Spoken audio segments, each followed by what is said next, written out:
Alright, everybody, give me just a second and we'll get things going.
Okay, I'm about ready to start up the game and get going.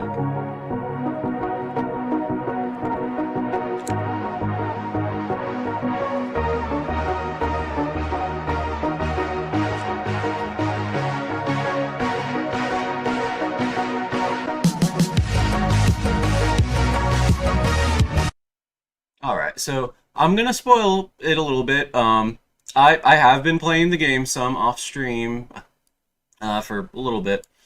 I played like maybe 2 hours of it. So I'm going to start off with one of the missions. It's already like maybe 2 hours into the game. And then I'm going to go back and I'm going to start a new game and we're going to take things from the top. So how's everybody doing today? Hope y'all are doing well. I'm doing alright. I'm very impressed with this fucking game so far.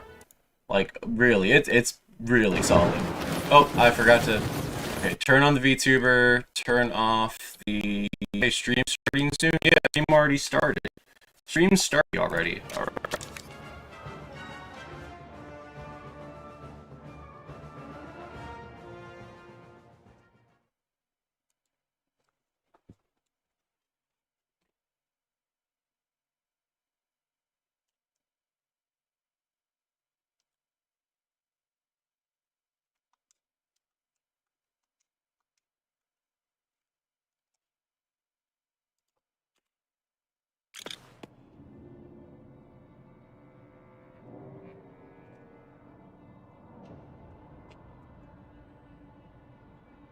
You're clearly smarter than those clueless cops at GCPD. Who are you? Really? I'm not gonna lie, I'm a sucker for the first appearance suit. I'm always gonna love those, like, horn-eared, the horn-eared, like, Batman suits. Even though it's not really something you see that often. But you're definitely brighter than most. And do me a favor, chat, let me know if I need to adjust the audio or anything in the meantime.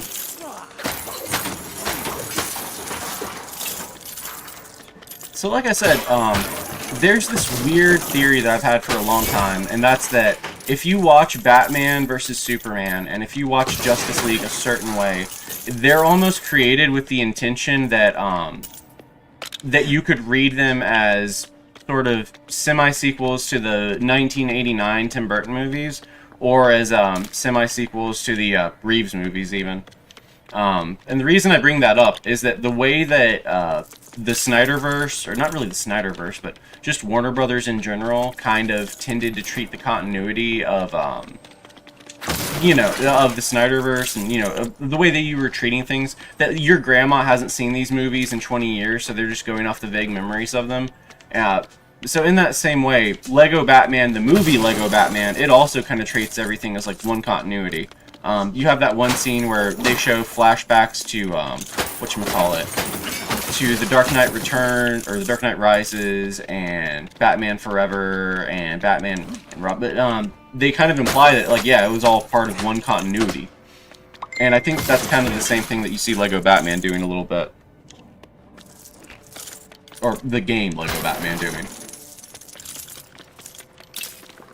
Okay, so let's see, we gotta go get the lampshade and the radio.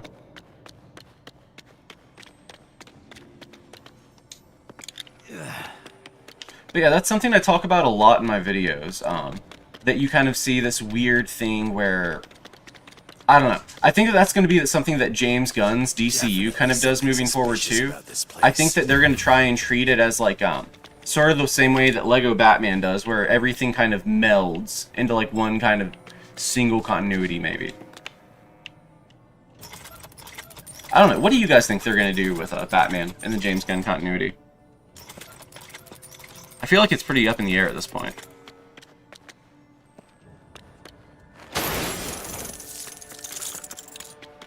What's happening, Kyle?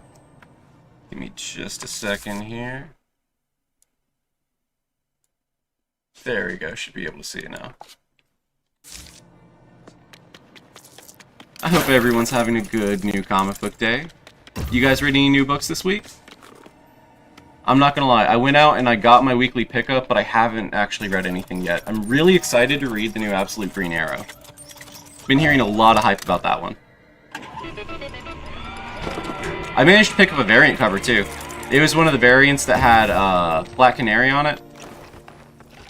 I'm not really sure who the artist was, but I saw the stack of them and I was like, oh hey, that one's unique. I'm just gonna snag that one real quick. Crisis over. Maybe stick till next time.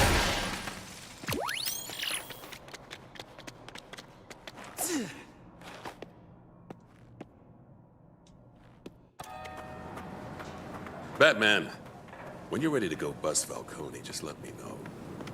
You know where the Iceberg Lounge is, right? Of course. Falcone's Fisheries. It's Gotham's worst kept secret.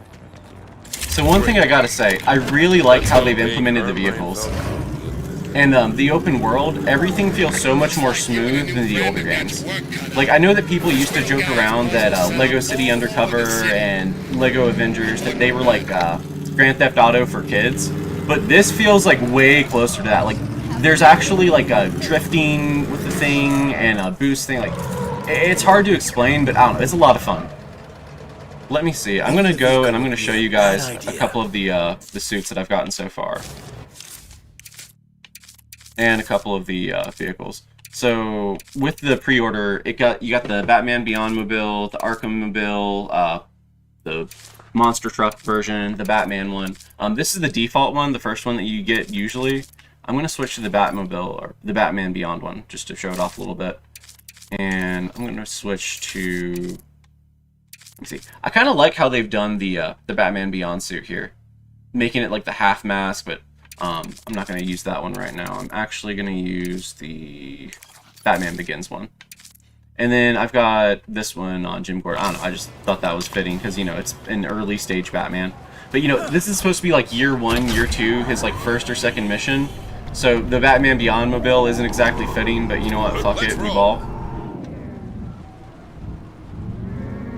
I really like how it looks, how it drifts. Like, it's not like a flying Batmobile, but I don't know, it's cool. It's neat.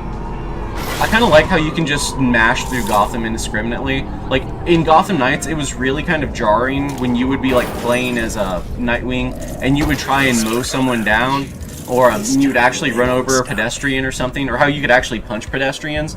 But, so, all that is to say, it's a little less Uncanny Valley when you're playing as, I don't know, Lego figures, and you actually mow down a Lego civilian. I don't know, I'd be yapping. Yeah, I pre-ordered. This is the, whatchamacallit, the 3-day early access. I think it goes live tomorrow night. Your training prepare you for this, But like I said, I've really been enjoying it so far. And I could say so much about the art direction, the character designs and all. Everything about the game, it's been great.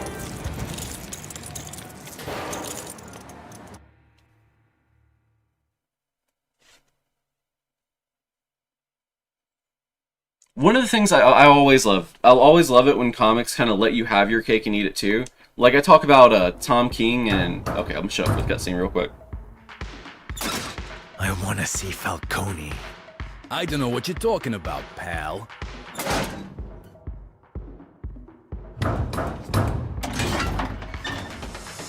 What's the problem? Says he wants to see Falcone. Falcone? Ain't no Falcone here. That's what I tried to tell him.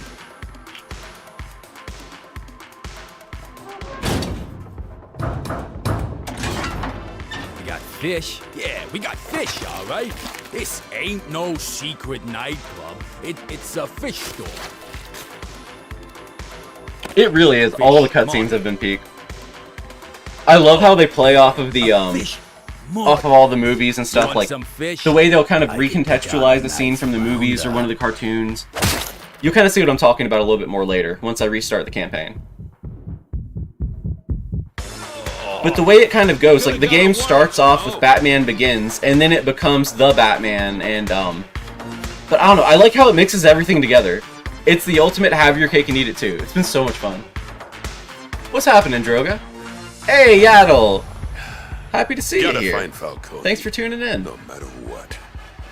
Hey, who are you? And how'd you get in here? I'm Batman. And I'm Batman. So one thing I can say, I'm not the biggest fan of Batman's voice acting in this game, but considering it's like Batman for babies, that's a little bit forgivable, I guess. This is the thing, the Batman, or Batman Brave and the Bold first came out, I wasn't the biggest fan of, I think it's D. Bradley Baker, who voiced Batman in that. I wasn't the biggest fan of him in that either, but then over time I kind of grew to love him, so I don't know. The guy who voices Batman in this, let me see, dodge over. Okay. So the guy who voices Batman in this, he's better than the guy who voices Batman in Caped Crusader. I really cannot stand the voice of Batman in Caped Crusader. But at the same time though, like, you kind of have to accept that, like, we all grew up with Kevin Conroy, so like, you're never gonna replace Pete. So, you know, anyone who ever voices Batman, it's always gonna be a little bit incomparable. Lighting rig to stay out of sight.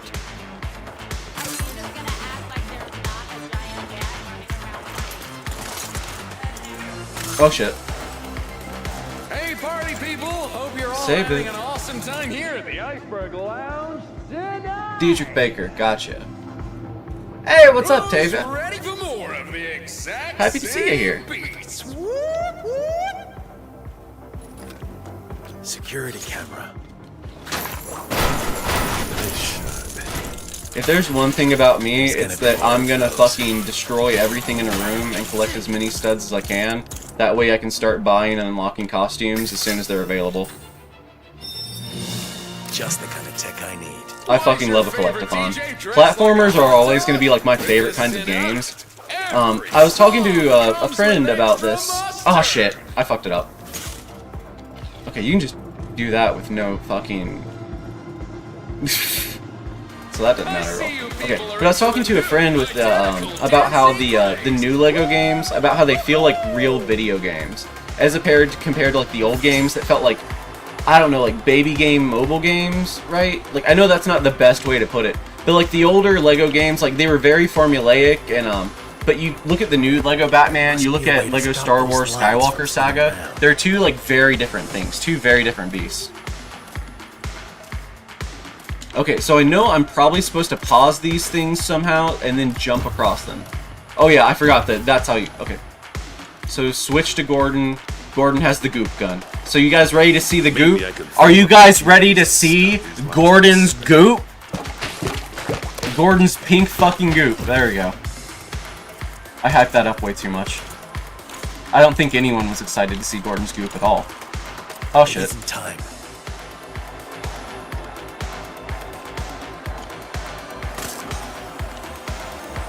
Okay, so there's some kind of whatchamacallit.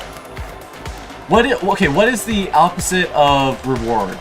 Setback, some kind of I don't know, some kind of punishment. Punishment is the word I'm looking for. But yeah, there's some kind of punishment for fucking up. But also, I have it on like super easy baby mode so that I don't look dumb on streaming. So you know, that's also probably part of it. I know there's like a hardcore mode, but like I don't play LEGO games for that. I want to unlock all the shit and have fun. Maybe we can find a way. Like there's to this big Falcone's debate office on through the you know, VIP whether lounge. do people play games for like, do you play it for the achievement or do you play it to experience the story? Like, does it matter that you beat a boss or do you just want to beat the boss as fast as possible? And I think there's a big divide between like different types of gamers and people like casuals and people who do nothing but play games, and I don't know. You just see that debate a lot online. Where do you guys kind of fall on that? Do you guys have any strong opinions? How was I able to take down like 3 stealth takedowns? Oh yeah, because the game is on super easy baby mode. Okay, maybe I'll crank that up when I start a new game. And then I'll immediately turn it back down if it's too hard. Okay, so after this mission, we're gonna restart the game, and we're gonna, I'm gonna show you guys how it kind of starts. Whoa! You two again! Ugh, I swear I won't run this time. Falcone's office. Where it? What? Where's Falcone? His office? Oh, that's in the basement. But he'll see you two coming from a mile away. So you might want to take the, Selena, think you could maybe open that door for our guests, please? There we go. Whatever you say, Flash. I'm not gonna get in these guys' way. I like where this is going. And then down a couple of floors. You'll find it. No sweat. What you looking at? We helped you, so take your cape and get going. I'm pretty sure I was supposed to do this stealthily, but fuck it. Let's run and gun, we ball.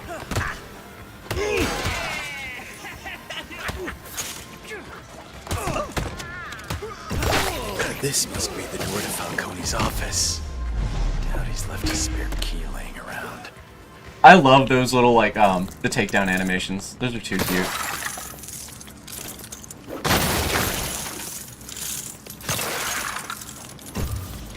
An There should ideal be, place yeah, to build destroy for that. someone. What else do I gotta fuck up? Okay, I can just build a shit now.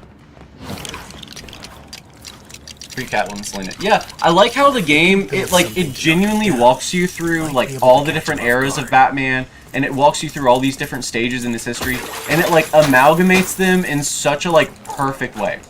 Like, when I was growing up, it was Batman the Animated Series, and that was kind of like the meta Batman that introduced you to everything. Like there was always the understanding that like Batman the Animated Series, that was kind of like the real Batman. And then when they restarted it with the Batman, that was like significant because like for 10-15 years, like Batman the Animated Series was like the only Batman This is a cartoon. pretty weird house. So anyway, all that is to say, Batman the Animated Series was like the formative meta Batman for like a lot of people like my age growing up, people who are like in their 20s and 30s now. So playing this, knowing that this is going to be like the definitive Batman that a bunch of like the new generation of kids are growing up with, that has me excited. Okay, so reading Absolute Batman and playing this, I feel like kids growing up nowadays, they're going to have a greater appreciation for all the different eras of Batman than kind of people in my generation did. So even now, you kind of see like, you know that episode of Batman the Brave and the Bold? Oh, I'm sorry, but that's not my Batman. He's fighting Easter bunnies. He's teaming up with Santa Claus. Not my Batman. So I don't think we're gonna see that in these like new kids coming up, and specifically because of like how good stuff like Lego Batman is. Not a bad start. 2 more to find.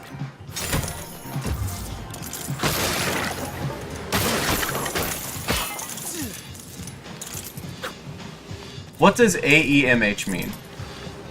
I'm not picking up the context on that. Ice cream until we Oh, stop all this Avenger cold of air Mighty rushing in. Heroes. Yeah, that was so good. That show is peak. That's one of the reasons that I'm always going to be like salty about Jeff Loeb. That anytime, like completely unprovoked, like there are some creators that I'm like, okay, I don't like them, but I'm not going to trash talk them because they're still making books in the industry. And, like, you know, I don't want to, like, you know, shit talk someone and then meet them someday later and, you know, regret what I said. But those rules don't fucking count at all for Jeff fucking Loeb. I'll talk shit on Jeff Loeb any time of the day. Like, if you search Jeff Loeb on my Twitter, I'm sure there's like 200 fucking results of me talking shit. Jim, grab that food while I hold this in place. Oh shit.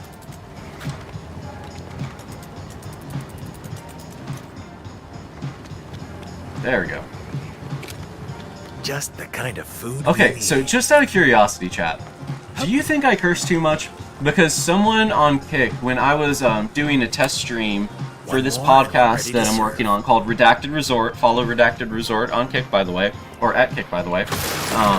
But so while I was recording that test stream, some rando on Twitch was like, you know you curse so much that you sound like a fucking Has-Been Hotel character, right? And ever since then, I've been super self-conscious about it. But low-key, if that's a problem, I should probably work on it a little bit.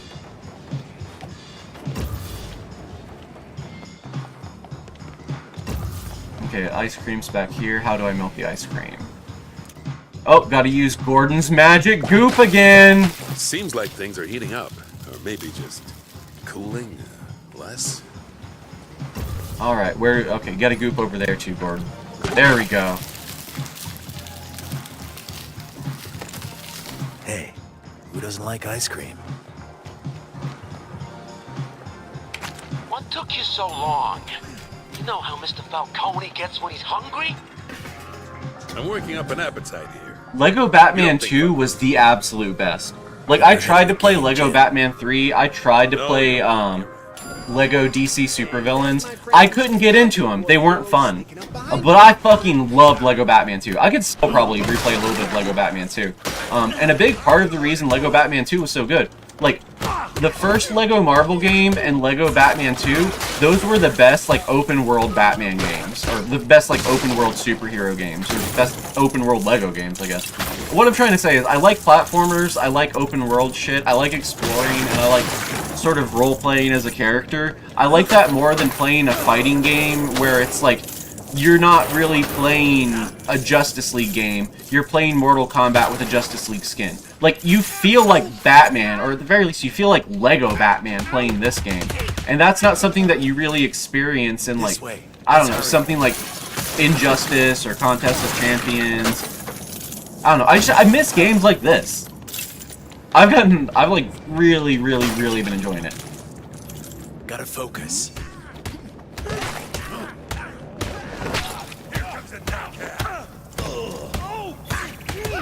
I don't think you do. It's mostly during moments. You gotta emphasize how ridiculous some things are. Yeah, like that's a lot of the fun. Is just, you know, the ridiculousness of the shit.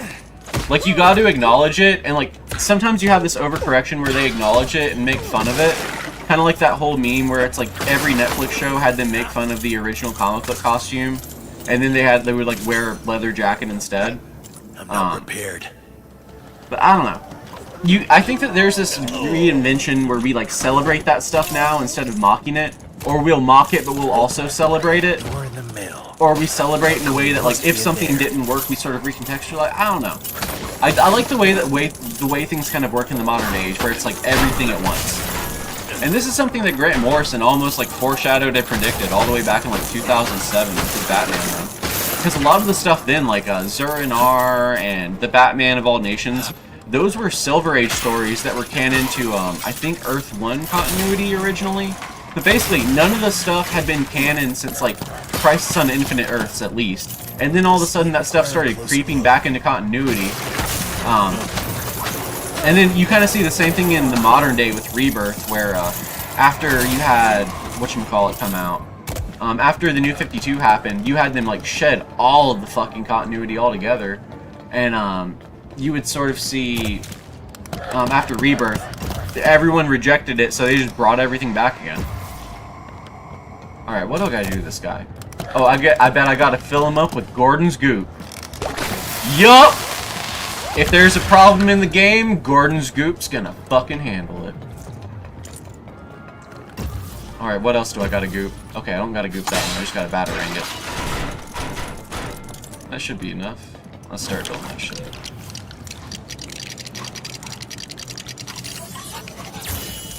If anything will knock down that door, it's something like this. If anything will knock down that door, it's gonna be one of the bat balls. Oh my god, I just noticed the like fish in the aquarium underneath there. Look at all that! They didn't have to put that much fucking detail back down there. That could have just been a blue, wavy, like, fucking GIF. And no one would have noticed or cared. They didn't have to do all that, but they fucking did. That's the real difference between, like, a modern LEGO game and the way that LEGO games, like, used to be. That's fucking based. Got it. Now what? Oh my god, it's a ball pit! Slide. I got way too excited for that. Gotta say. But to be fair, when was the last time you were in a fucking ball pit? Okay, I should bring... This is gross, but you know why they took all of them out of McDonald's? Like, first of all, they took the play places out because of insurance. That's one reason. It's just because if you have a play place, you know, kids are gonna hurt themselves more often. So you used to make more money off of the play place and bringing kids in than you lost on the insurance, but that's not true anymore. That's changed in the modern day. So that's one of the reasons that they got rid of the play place. Another reason they got rid of the play place, but not the play place, but specifically the ball pits, is because kids would shit inside of the ball pits. So anytime you were in a ball pit when you were a kid, at McDonald's or at Chuck E. Cheese, anytime you're like fucking around in the balls, you're also like fucking around and piss and shit. And like, think about like soda, like the soda machines. If you've ever worked at a McDonald's or at any kind of fast food place, they're supposed to wash those every night. But I have literally never worked at a fast food place that ever washed them every night. I've worked in like a real restaurant, like a whatchamacallit, the equivalent of a Buffalo Wild Wings. I've worked in like the equivalent of that, and they used to wash the soda caps every night. But like the McDonald's I worked at didn't, the Firehouse Subs I worked at didn't. So yeah, so if they're not washing the things on the soda, they're definitely not washing those fucking balls. So anyway, that's my first story of the day. Where am I supposed to go? I stopped paying attention. Okay, also, why do they have like a play place in the middle of the gangsters' hideout? The logic of that just hit me. I love the ridiculousness of that. Hey, I got a MacGuffin. Ooh, shiny. I'll get some use out of this.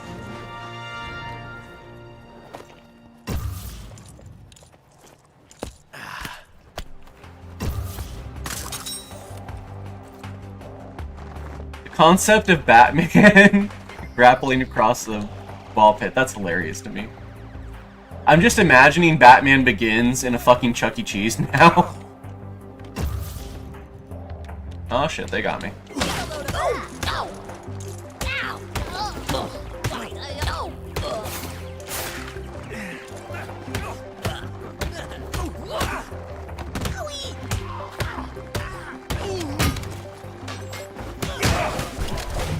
Only Lego Batman could have Batman doing a fucking fight in a ball pit. I love this. But we also won't do anything to stop it. Please play responsibly. And not just like beating them up, like beating them up savagely. Like this one, okay. The fact that you can do this specifically, let me see. Oh shit. This from Arkham, that is insane to me. The fact they let Lego Batman do that. And also, the way that this is so close to, like, genuinely so close to, like, actual Arkham gameplay, it's surprising. The gameplay in this, the fighting and the combat and all, it's closer to the Arkham gameplay than, I guess, than, honestly, Gotham Knights was. And honestly, it's more fun than Gotham Knights was, too. I see a lot of people talking about Gotham Knights on Twitter, and, like, there's all this, like, Gotham Knights revisionism. And I just want to say, the reason for Gotham Knights, like, the reason people forget, like, that it sucks is that if you play the game long enough, you unlock all this stuff, and, like, you can level up the game into being good, almost. Like, you unlock the characters' traversal mechanics, you unlock all their combats and their takedowns and all. But you have to unlock everything before the game's good. So the first 3 hours of the game, when you can't do anything, they just suck ass. So it's like, if you've unlocked everything and you've been playing the game for like months on end, yeah, the game's good. But like, it's not worth the grind to make the game good. Does that make sense? Am I tripping? I feel like I'm tripping a little bit. Hey Swim, do you think Lego Batman should make a BLOTDK? What is BLOTDK? Game for Superman and Spider-Man. I do think that Lego should do no matter what. I think that Lego should do a DC Marvel crossover. Like, whenever they do like a big DC Marvel summer event comic or whatever, they should do a tie-in with Fortnite, or they should do a tie-in with Lego, or fucking both, honestly. I think Fortnite or Lego would be like the perfect avenue to do a DC versus Marvel game. I'm just testing this to make sure it's not booby-trapped. Just a test. Oh my god! You can actually use it to get somewhere cool. Ooh, another shiny. Ooh, piece of candy. Ooh, piece of candy. Who left this here?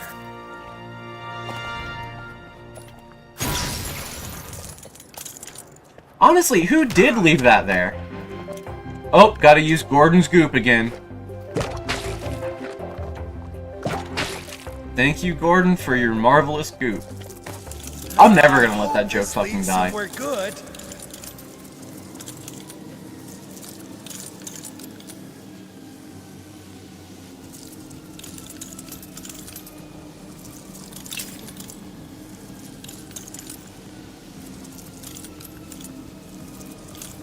How long does the slide go for?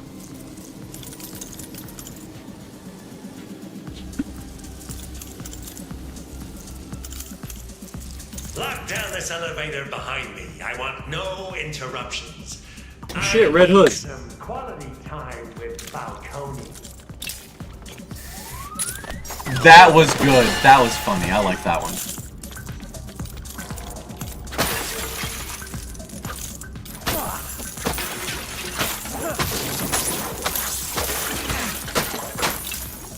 I love how every time I try to just fuck shit up and get all the studs, it accidentally fucking locks onto Gordon and punches him too. But taking that elevator's way too risky. Building. That seems like a good idea. He is a master builder after all. Confirmed fucking Lego Maybe lore. we can build something to get down to Falcone's office without using the elevator. Using this giant drill seems like the next logical approach. How is that not a louder approach than fucking going through the elevator?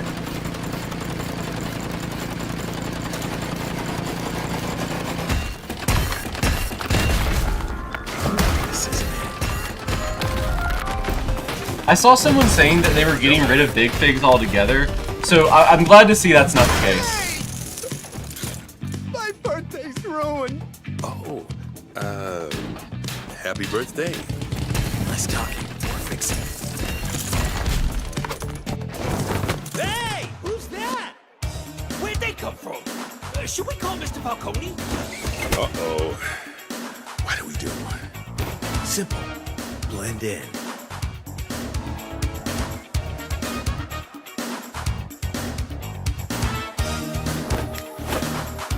This is how Batman begins. To dance. You swing a pretty mean cape, stranger. That's cute. Heard a giant bat. Learn to dance.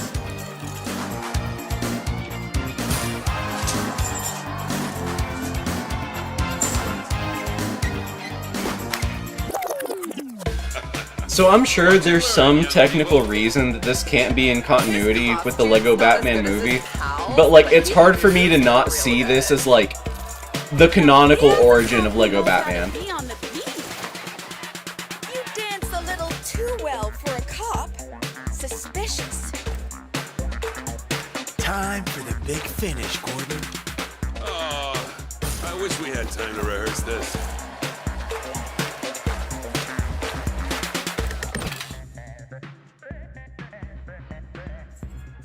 Woohoo!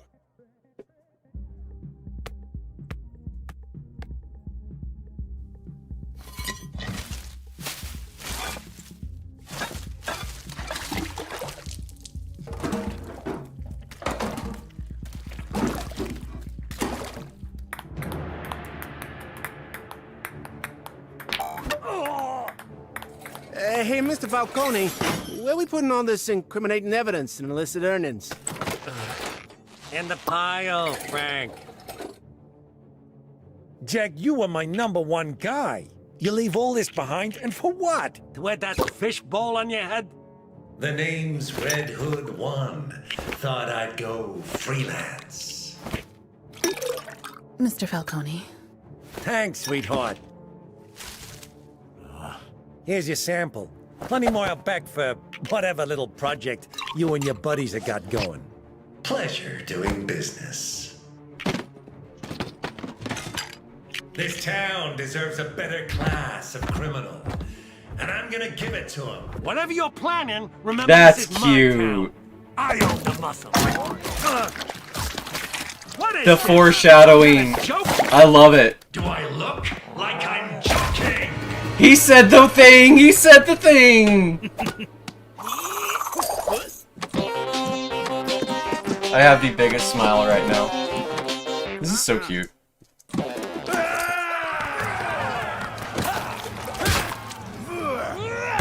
Carmine Falcone, you're under arrest. Whoa! Come back, Mr. Twinkle Toes! Falcone!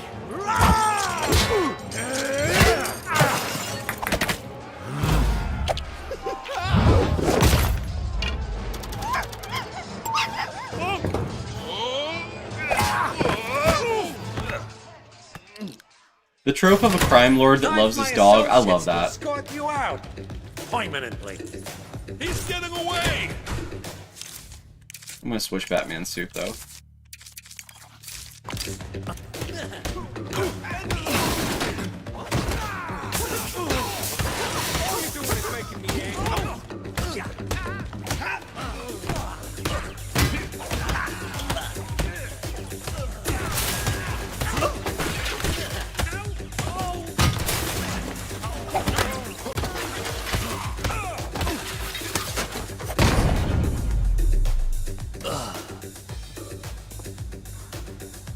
Okay, what's next? Okay, first I'm gonna check this out. I'm sure there's something weird in here. Oh, yep. Fucking red brick. How do I get in there?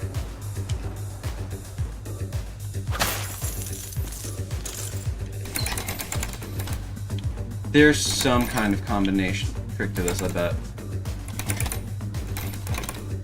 So turning it left changes this, turning it right changes this. So 6, 9... I'm trying to think, what would they be referencing with 9 in the middle of it? 92 is when Batman the Animated Series first came out. I don't know. Try 92? That's one of the only, like, significant Batman years I can think of. I don't know, damn. I'm sure there's gonna be something around here with, like, a clue, and then I'll have to backtrack for it. I want that brick though, damn. Is Toad okay after bricking? I hope you guys know what I'm referencing with that. I love that fucking meme. Yikes! I knew I should have kept running! Victory for this unnamed henchman's law!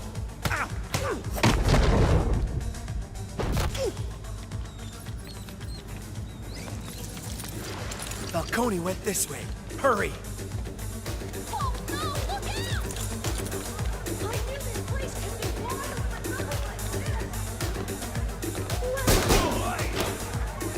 Stop following me!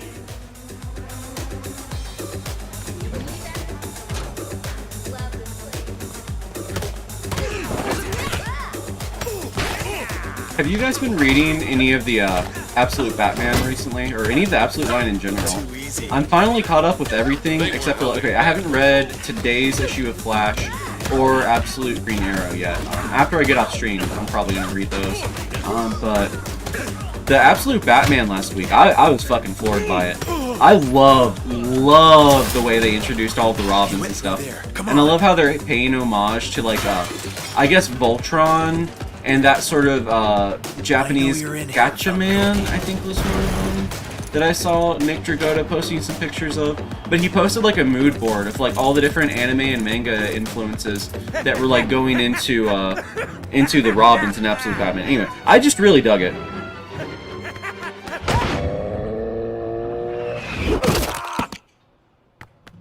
Boys. Not so fast. You just can't keep a good man down.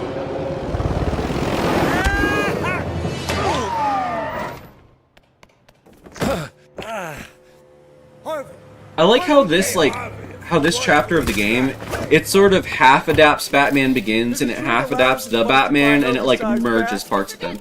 Man, these hacks and their cameras. I'd love it if the DCU ended up doing something like that. Word is, half your office has donut sprinkles on their hands.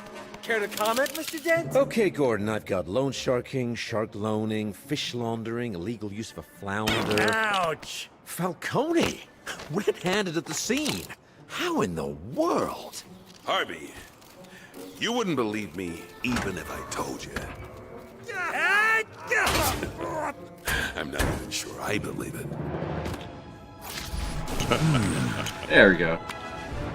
Okay, so now I'm probably gonna go back and I'm gonna start the game over. Oh, hell yeah. I like that batsuit. Didn't get the red brick though, damn. I saw it too, I just didn't know what the fucking code was.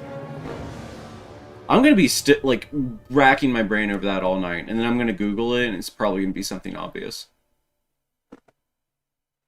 Oh well, Batman issue 97 was where Jim Gordon first appeared. I know that's not true because he was in like the first ever Detective Comics 32, but whatever.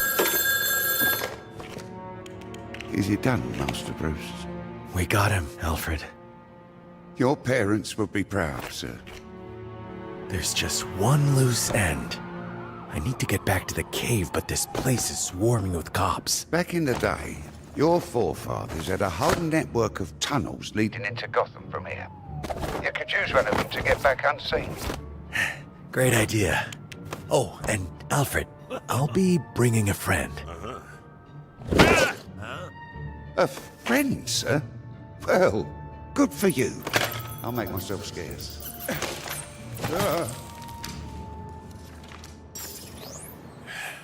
You gonna tell me where we're going exactly? Okay.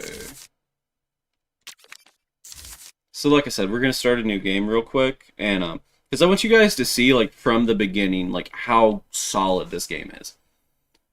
Like not just is it fun as a game, it's like kind of pretty too.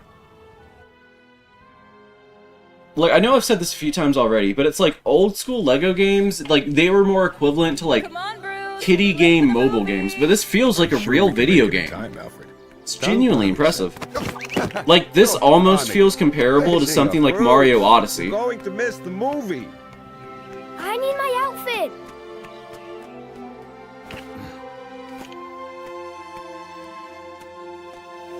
Look, Great Ghost. I have to watch it in my Great Ghost outfit. Okay. What are we looking for? I need my cape, my goggles, and my hat. I think I left them in the garden center.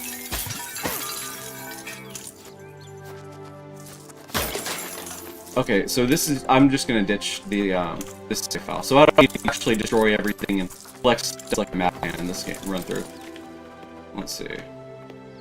Allow me, sirs. In my headcanon, these are the same bars that Joker showed up to in the Joker movie. Gotta be around here. Hey! You know the scene where he shows up to Wayne Manor, and then Alfred is like, "You fuck the hell off, and don't you ever come back here again." Yes, the cape. Capes are so cool. Alfred, do you know where my hat is? I last saw it around here, Master Bruce. Now, where on earth could it be? And I saw you with your goggles on earlier. Right here, in the summer house. Somewhere. Okay, thanks, Mom. Summer house. Oh my god, that's such a rich person thing. Where, oh, where could they be? I found the goggles. Also, I really love the Grey Ghost reference. That's super cute too. If you don't know what I'm talking about, Batman the Animated Series, Adam West from Batman 66.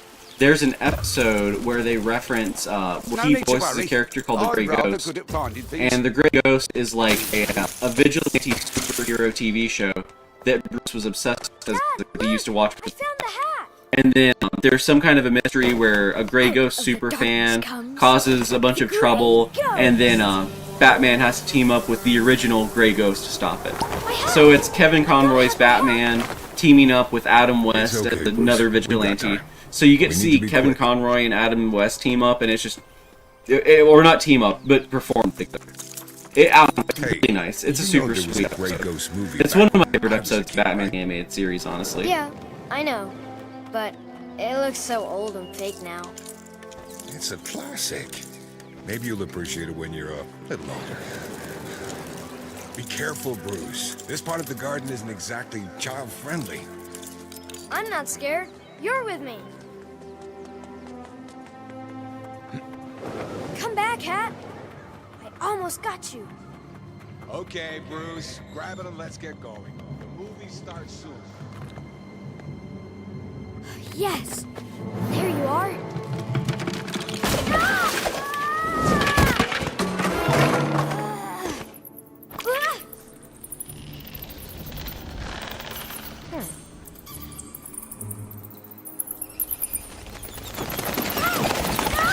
Bruce! Bruce! Are you okay? Are you all right, Master Bruce? Bruce, we're here. We'll be okay. So the game, it starts off by amalgamating Batman the Animated Series and Batman Begins. Best of two worlds. Let's avoid these crowds and cut down Crime Alley. Is that a good idea, Thomas? I think it's called Crime Alley for a reason. Okay, lady, hand over the purse and the pearls. Dad, he's got it. And then into Tim Burton. Do you ever dance with the devil in the pale moonlight? Come on, Jack. Let's go before we're recognized. Hi, Mr. Falcone. Nice to see you, Mr. Falcone. So like 5 minutes into the opening level, it's already amalgamated like 3 different versions of continuity into a new thing. It's okay. And like I said earlier in the stream, I really think the DCU, it's going to do things in the same way. Like, they don't want to replace Batman Begins, they don't want to replace The Dark Knight or 1989. I think they want to supplement it and combine those narratives. So you'll probably have something where like Batman references something that happened in Batman Forever, but then you'll find out later that it happened differently in the DCU than it happened in the original movie. Thanks, mister! I don't know, is that too complicated? Is that too confusing? I don't know, I'd like it a lot. The little rich kid. I want to see Falcone. There's some kind of problem, Mr. Cobblepot. Everything seems to be under control here, officer. Lighten up. Haven't you heard of the healing power of laughter?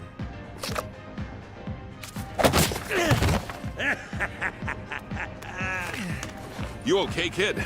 See Mr. Wayne out, will you, boys?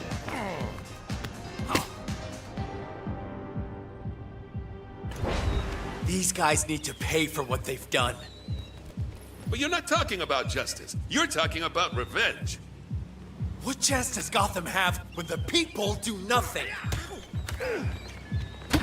You interfering little! Time to solve the problem!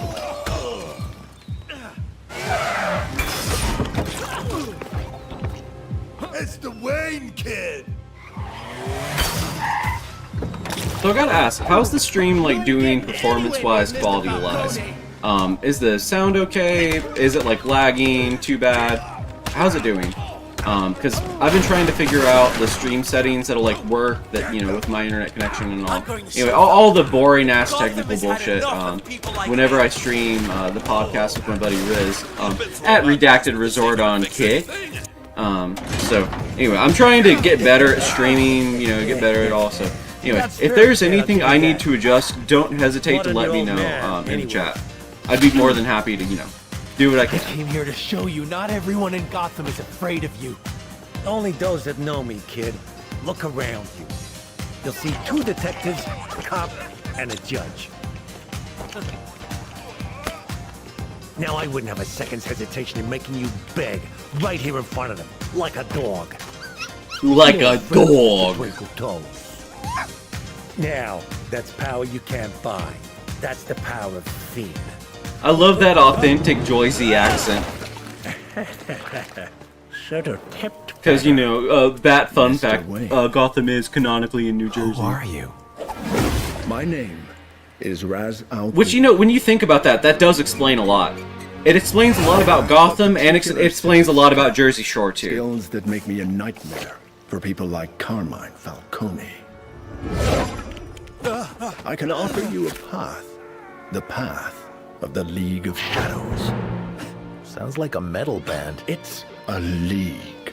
If you make yourself more than just a man, if you devote yourself to an ideal, are you a man or a Superman? Entirely. And that is... a legend, Mr. Wayne. There is a rare blue flower that only grows on the peaks of Nanda Parbat. A blue rose. To me. Any Twin Peaks fans out there? League! The League of Shadows. How was I supposed to get the red brick? Tell me, Kyle. Inquiring Swims want to know. Oh, fuck. It looks like my stream just glitched out.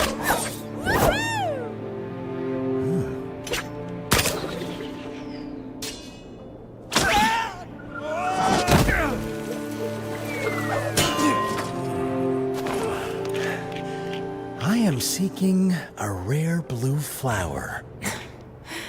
A rare blue flower that only grows on the peaks of Nanda Parbat. You know of the League of Shadows. No spoilers. How rude. Is my stream still live, by the way? No, wait! Okay, yeah, it is, Never mind. I've got it open on my phone, just checking it to monitor it. Make sure it's still live. Grow towards the top of the mountain. Yeah, I think my stream cut out for a minute. We'll see about that. Oops.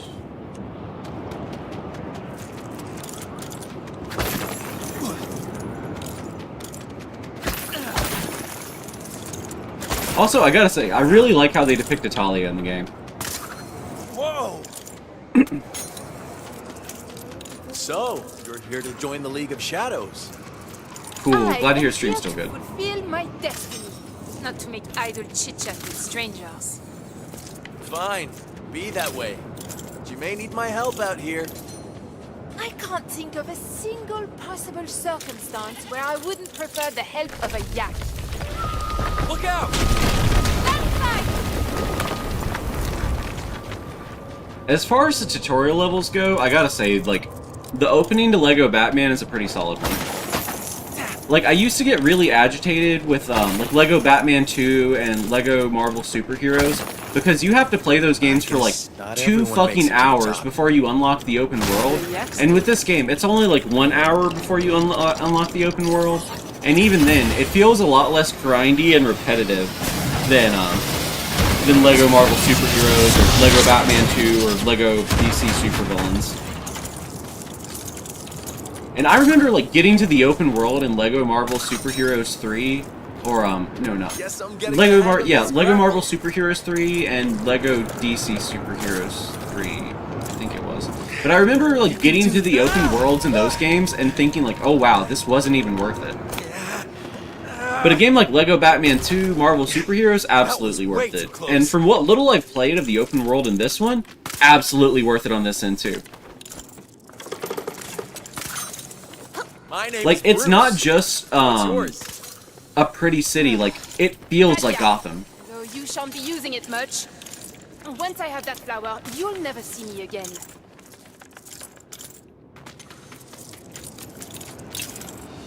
Oh, look! A blue flower! And that goat's gonna pick it up for us. Thanks, buddy! Oh, useless ungulate! Oh! See, when I say Lego Marvel Superheroes 3, I'm talking about, what is it? It's the one that has, I think, Spider-Man 2099 on the cover, that, like, takes place on the Battle World or something. Come on, Bruce. Because there's the first one, there's the Avengers one, and then there's the third one. Some reason I just Even though I looked think down. the third one is like Lego Marvel 2 or something stupid and confusing like that. Oh, you want a race? But I doubt, honestly, I doubt that we see another Lego Marvel game again for like 10 years. Because if they're making games like this now, like, and Warner Brothers owns TT Games, so they're gonna want to make a Lego Justice League or Lego Superman before they ever make something for like the competitor. Like, Disney would have to pay them a lot of money. There's no way our grapples will get And us even then, across it that probably gap, still wouldn't be worth especially it. not in this storm. Because, like, a game like this endears kids to Batman, and it, like, gets them, like, they know these characters' names, and they start to, familiarize themselves with the lore, before they ever watch the adult movies. So then when they finally do watch the adult movies, they have these things, and they're like, oh my god, I remember seeing Bane when I was a kid. I always wondered what his deal was. So, you know, it makes them want to see the movies that much more. So, basically, if you're making Lego DC or Lego Marvel and you own DC, there's more of a financial incentive to make Lego DC than there is to make Lego Marvel. Build something from this wreckage. Which is unfortunate, but it just is the way things are. This is a totally normal way to climb a mountain. Does that make sense? Does that Let's get track? this over with. Hold on.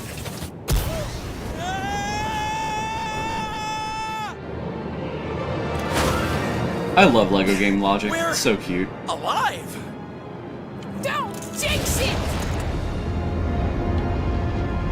This storm's getting pretty bad! It is just another obstacle that must be overcome!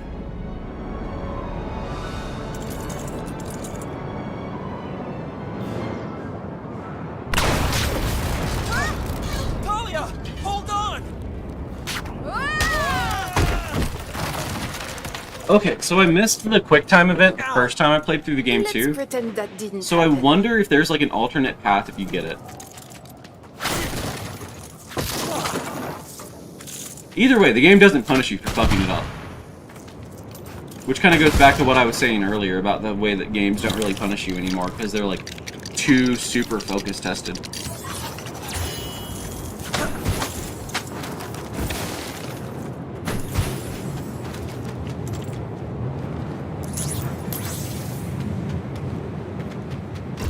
Alright, what do I need to do?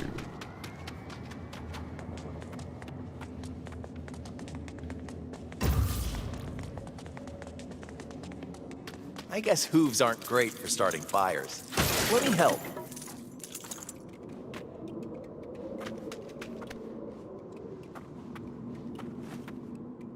Gotta pet the goat. Oh my god, I didn't expect that. That's cute. Oh.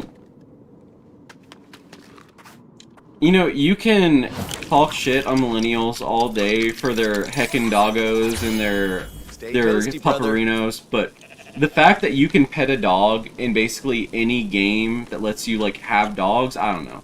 I'm glad that's a thing that exists. You can talk shit on millennials all day. That's one good thing. One good impact they had. Was that all there was in there? Fuck.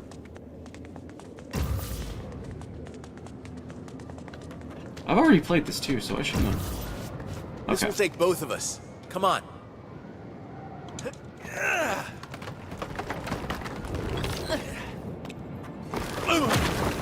Are we close? Is this where the blue flowers grow? Oh, enough! I am not your tour guide.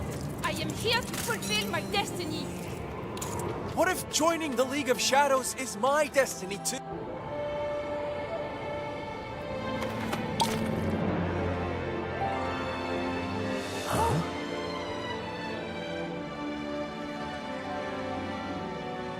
But we both need a flower to access the temple. There won't be another for miles. Huh?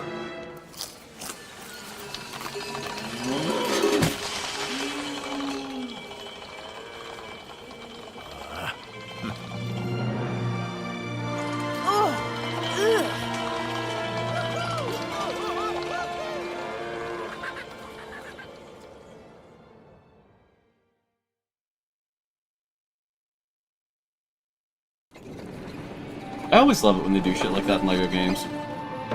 Like, that's one thing that's been super consistent, like, ever since I was a kid. Like, with the first LEGO Star Wars back in, like, 2005, that, like, specific LEGO brand of, like, slapstick humor. What are you seeking? Looney Tunes bullshit all the time. I love it. To follow the I'm a path of sucker my for that father. Though he will not allow it. Maybe your father has his reasons. And you, Mr. Wayne, are you ready to begin? I can hardly stand. Tiger! Tiger prawn! Jujutsu! Yeah! Lindy hop!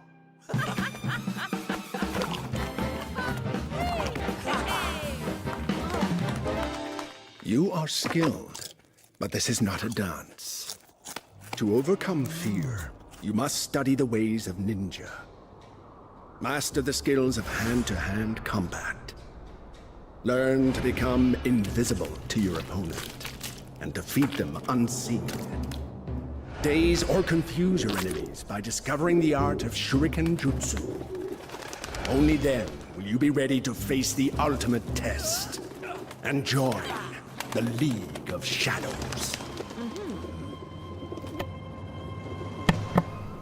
So like I said earlier, the game's already gone Very from few Batman the people are Animated able to Series to Batman Begins to the Tim Burton Shane is movies. running back now. Like, it's touched on so much. I have what I it love how it takes. amalgamates You'll everything. see. Like, something I talk about all the time in my videos is having your cake and eating it too, and how comics can, like, be the absolute best of every world. And this game, it really exemplifies that thing. You know, the stuff that I kind of tend to talk about like that. That have your cake and eat it too mentality that makes comic books so special. The fact that everything counts and everything's significant, that even if something is technically out of continuity, it's still somewhat significant long term. Like, it'll still have some kind of impact on... If it doesn't have an impact on the lore directly, it'll still have an impact on how the books are written, you know?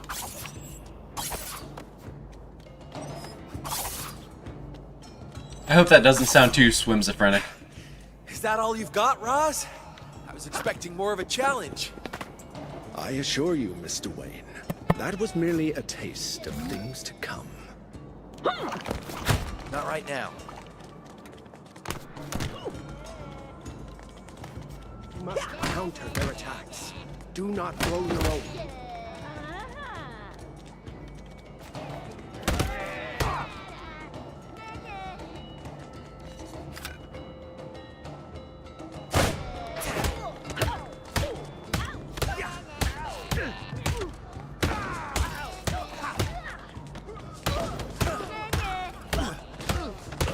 I love how they're all just fucking not mocking him, going nya nya boo boo, nya nya nya boo boo, stick your head in doo doo.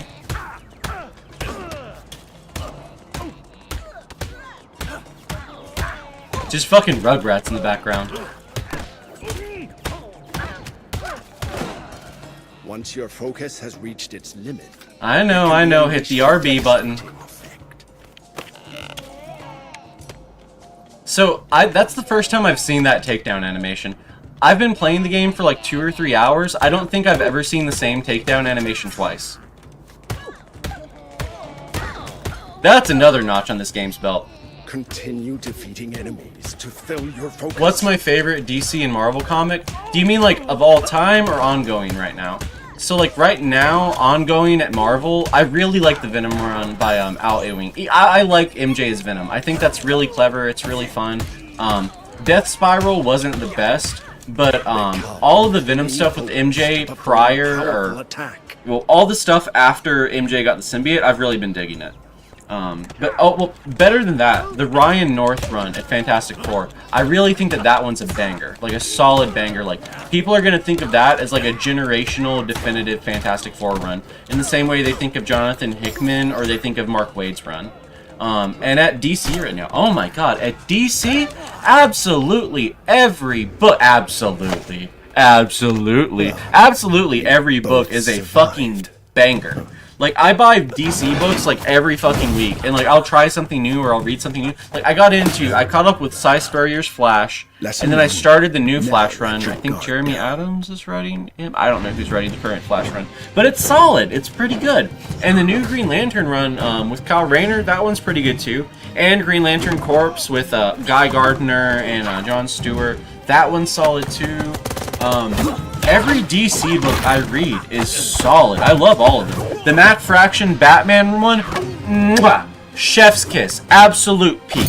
Jeff's kiss all around. Jeff, I would blow Jeff for that one. It's so fucking good. The art is beautiful. I love how it combines traditional comic book art with graphic design in the same way that like the Krakoa era of X-Men kind of did, where you have these like charts that explain things and graphics and all. The way that Matt Fraction's Batman tells a story, it's very interesting, and I think that when we look back at the comics of the 2010s and 2020s that evolved comic books and moved them forward, we're going to look at Jonathan Hickman's Krakoa-era X-Men and the graphic design, like showing the maps of the island and the hierarchies, like the way that you would have these random-ass Wikipedia articles in the middle of an X-Men comic book, the same way that you saw that, I think that we're going to have shit like that.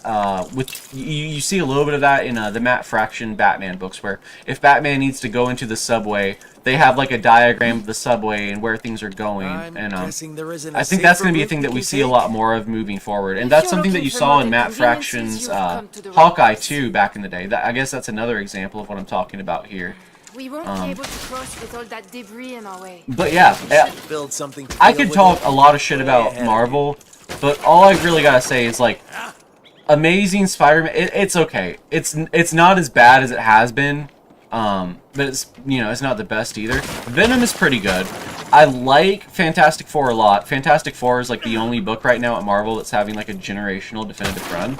But you look at DC, and DC, it's like every fucking book. Absolute Martian Manhunter, Absolute Batman, Absolute Wonder Woman. Absolute Wonder Woman is another fucking banger. That's like, every time there's a new issue of Absolute Wonder Woman, it's the first book I read every fucking week. So like right now, I'm looking at my stack of comic books that I have for this week, and at the top of the stack, I've got Absolute Flash and Absolute Green Arrow. Those are like my priority. Those are the books I want to read first, because I'm afraid that Twitter's going to spoil something for me.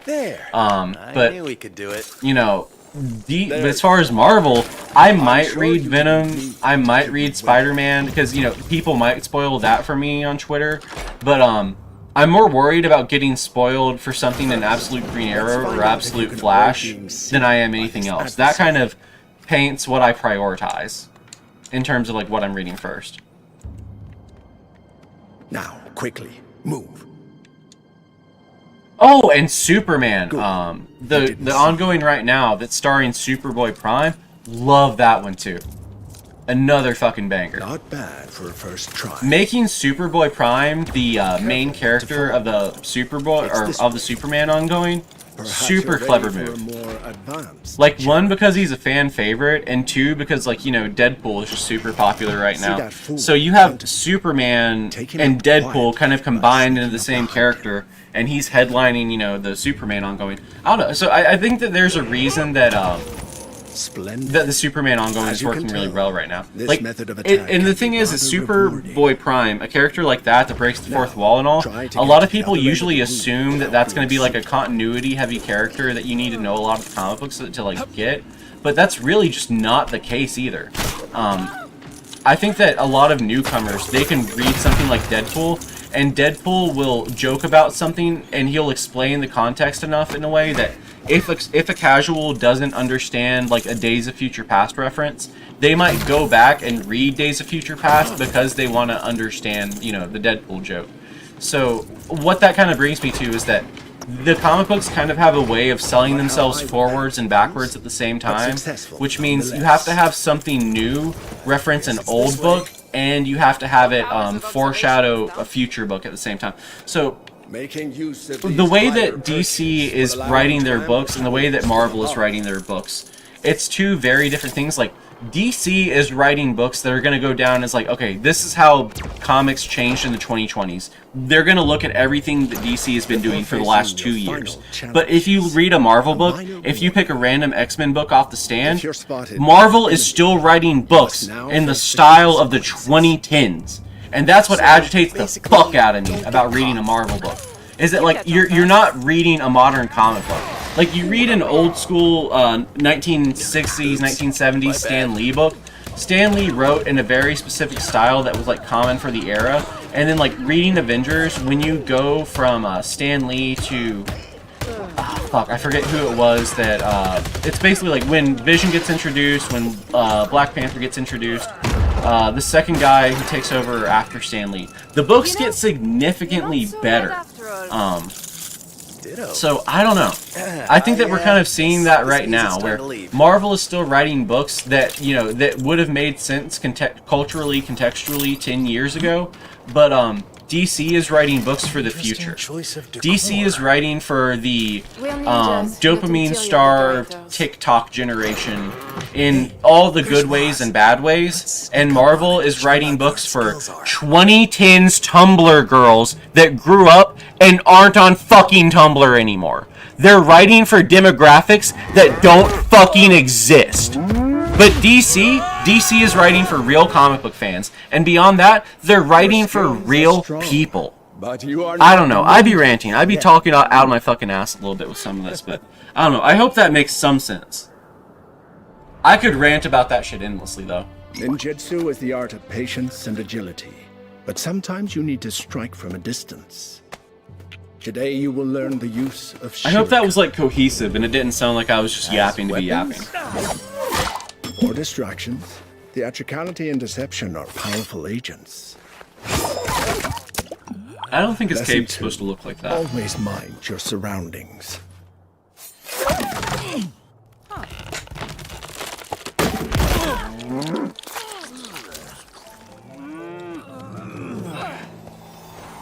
As long as Scott Snyder can stay away from his multiverse mumbo jumbo. Yeah, I kind of see that. But at the same time, though, I don't know. I love DCKO.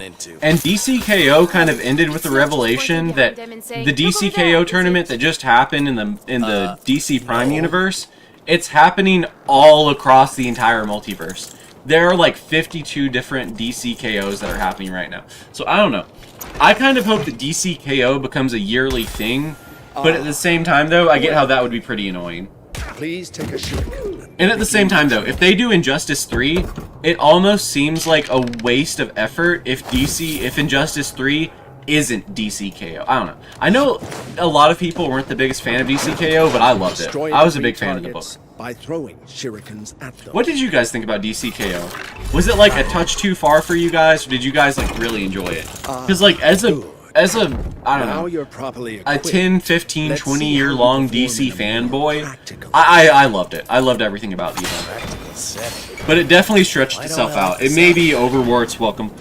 Because you're starting to catch on. Over where it's welcome a little bit. Like, I don't know that the event needed to last 6 months. It should have been over in like 3 or 4. They should have come out with, like, every issue of, like, DCKO 1 week, DCKO 2 weeks. They should have stretched it out over 2 months instead of stretching it out over 6. I think these events lasting that long, like Doomsday Clock, when Doomsday Clock was happening, Doomsday Clock lasted 12 months. So then you have this Superman run that can't acknowledge what happened in Doomsday Clock because it'll spoil the book if they do. And the same thing happened with DCKO, where they couldn't use the Joker in Matt Fraction's Batman run until like issue 12 because it would have spoiled DCKO if they had. Because the Matt Fraction Batman run takes place after DCKO. So then you're also in this awkward position where they can't reference Nightfall or Night Quest, whichever the DCKO Batman tie-in. They can't really reference that either. I don't know. It's a weird position to be in with some of these adaptations. I mean, not with the adaptations, but with the editorial and trying to plan around the event comics. And Batman's going to be in Justice League, so the guy who's writing Batman has to know what's going to happen in Justice League, and they can't contradict each other too much. Or if Batman's going to lose an arm in his book, they also have to figure out, like, okay, so Batman appears in issue 12 of Justice League, and he loses his arm in issue of 13 of Batman, so he can't appear in 13 of Justice League, but in issue 14 he has to have a new robot arm. You know, shit like that. Wait, there's a... Ah, fuck.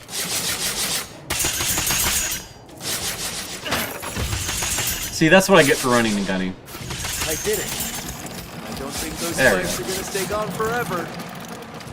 Why You know, I still haven't read, I still haven't read Doomsday Clock yet. But everyone, people seem to be getting into a really Watchmen mood. I see a lot of people talking about Watchmen more and more, so maybe it's time. I know this is another hot take, but like, I'm not the biggest hater of crossing over Watchmen into traditional DC continuity. I don't think that's a bad idea in the way that most people seem to think that's a bad idea.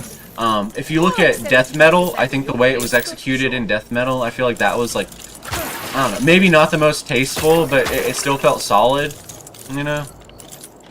I don't know. But I don't mind seeing Dr. Manhattan show up and getting his brain taken out and used as a MacGuffin. That doesn't bother me. Complete your training with this. So I feel like a lot of the people who had a problem with Doomsday Clock, that they were just triggered by the fact that DC was crossing over with Watchmen at all. And a lot of people, like, that was like sacrilege to them.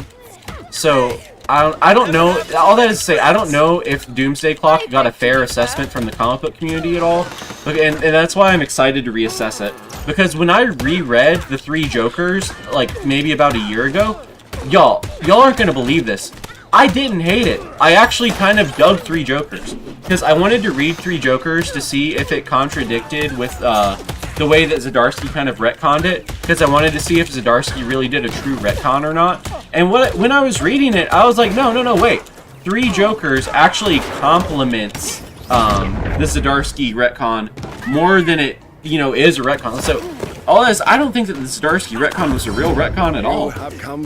I think that there's a way that Three Jokers can still kind of be canon and also not canon. Like it's supposed to be vague and up in the air because, like, I don't know. It counts if you want it to count, but then if you hate it, you can pick the Zdarsky explanation as an alternative.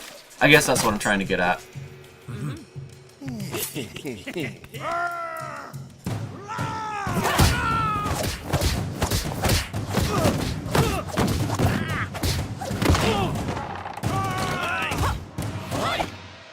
See, I don't think that they're going to put Homelander in Injustice 3, and the only reason I don't think that is because of, whatchamacallit. What was the game? They were already in Mortal Kombat, so I doubt we'll see them again. Like, they don't tend to reuse the guest characters from Mortal Kombat and then also have them be in Injustice. But I could be wrong. It'd be neat if he was. Like, if the crossover characters were, like, Spawn and Homelander, I'd be okay with that.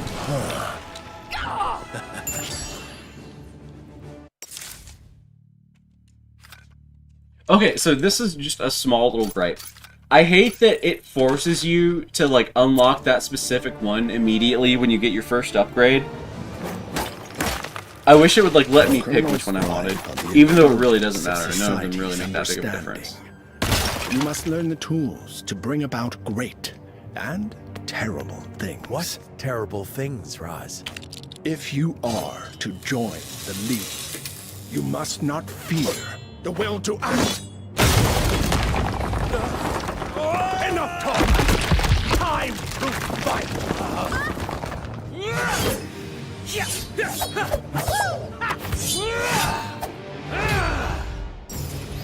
Knowing how to avoid continuous attacks from your foe is vital. You must learn to evade multiple attacks from your opponent. Talking about how the combat system feels more, I don't know, things up adult. quickly. It feels more like a real game. This is a great example of that. Like, I like that it's just complicated enough to add a little bit of a challenge to it and make it more combat centric, but it's not too complicated to the point that it's not like it doesn't become Dark Souls where it's like, oh my god, I hate this parry bullshit, blah blah blah blah blah. Now you see how it's done, don't you? Reincarnated Kai. Your average teacher. I'm gonna be so real with you guys. This is gonna be one of the first generational gaps that I feel with my audience, because like when I was growing up, I was 15 working my first job at McDonald's, and I was always so frustrated because I wouldn't be able to watch Young Justice and Green Lantern the animated series. And the reason I say that is because Green Lantern the animated series, Young Justice, those were coming out along the same time that the original Ninjago was. So it's like I was a 15-year-old teenager when Ninjago and stuff was first coming out. So that is to say, I didn't get into Ninjago. I never got into it. So yeah, I wish I could understand those references, but it doesn't compute. I saw a YouTube video about the continuity one time, and they were talking about how the movie conflicts with the TV show, and then there was like a comment or something. I was like, oh my god, I can't keep up with this. But like, respect to it though.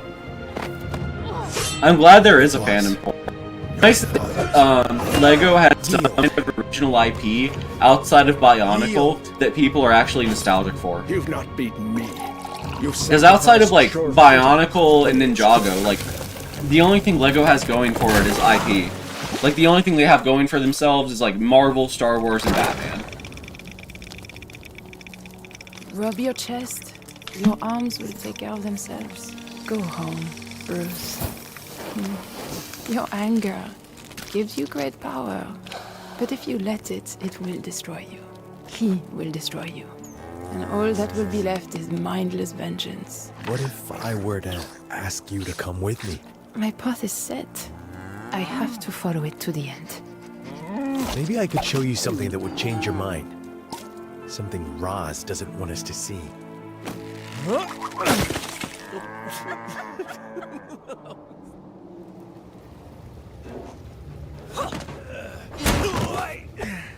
So the Ninjago movie isn't canon to the Ninjago show. Interesting. I know that the movie, it has like animation like the Lego Batman movie and like the Lego movie. It's like that stop motion thing. It's not like the Lego video games where the characters like have arms that bend and all. I will, if we can get past our new friends without waking them up.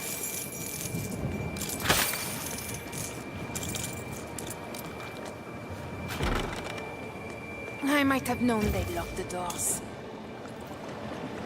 Wait a sec. Look at the vents on the floor. I gotta say, those vents, suggesting the we entrances to crawl the through vents, those they good don't look things? like I know. Great idea, right? That's not what I was going to say. Something in here should help us clear that plant out of the way.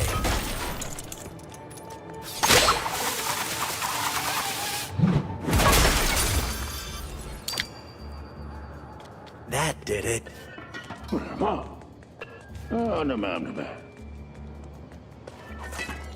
Let's get these guys out of the way. If you insist.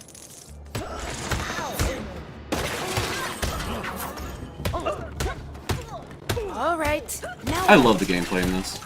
Easy. Make our way through that big door without getting caught. Too late for that.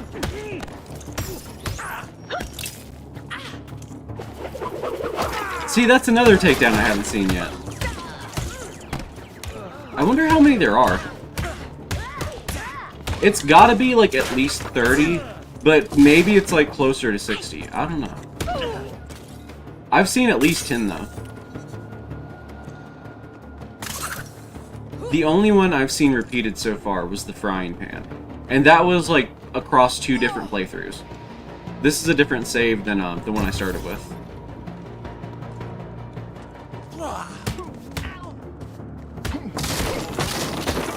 Isn't it interesting how Across the Spider-Verse has characters turning Renaissance Vulture to his world?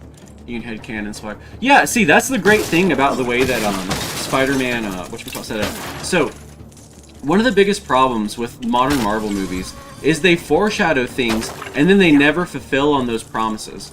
So they foreshadow, like you said, the Vulture thing, and they foreshadow Childish Gambino showing up and being Prowler. So if you were like pissed that that never happened, Spider-Verse kind of has a cop-out where it's like, okay, well, the reason they did that is actually foreshadowing Across the Spider-Verse. So if you watch Across the Spider-Verse, it explains how they disappeared and how that story was taken care of off screen. It's like some total neck-bearded bullshit, but at the same time, though, it's like, I don't know. It's cute that there's some kind of explanation, and that they don't just, they don't leave it as like a hanging, like dangling dingleberry or whatever. I like that there is at least some explanation, even if the explanation is some cop-out bullshit. Need to focus more. Whatever happened to not getting cut? Hey, I'm still learning.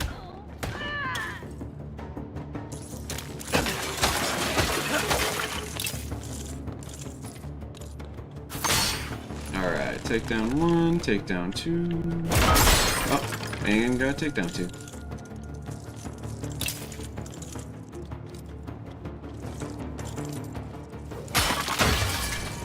Maybe I ought to build something here. Okay, what do I gotta fuck up to build it though?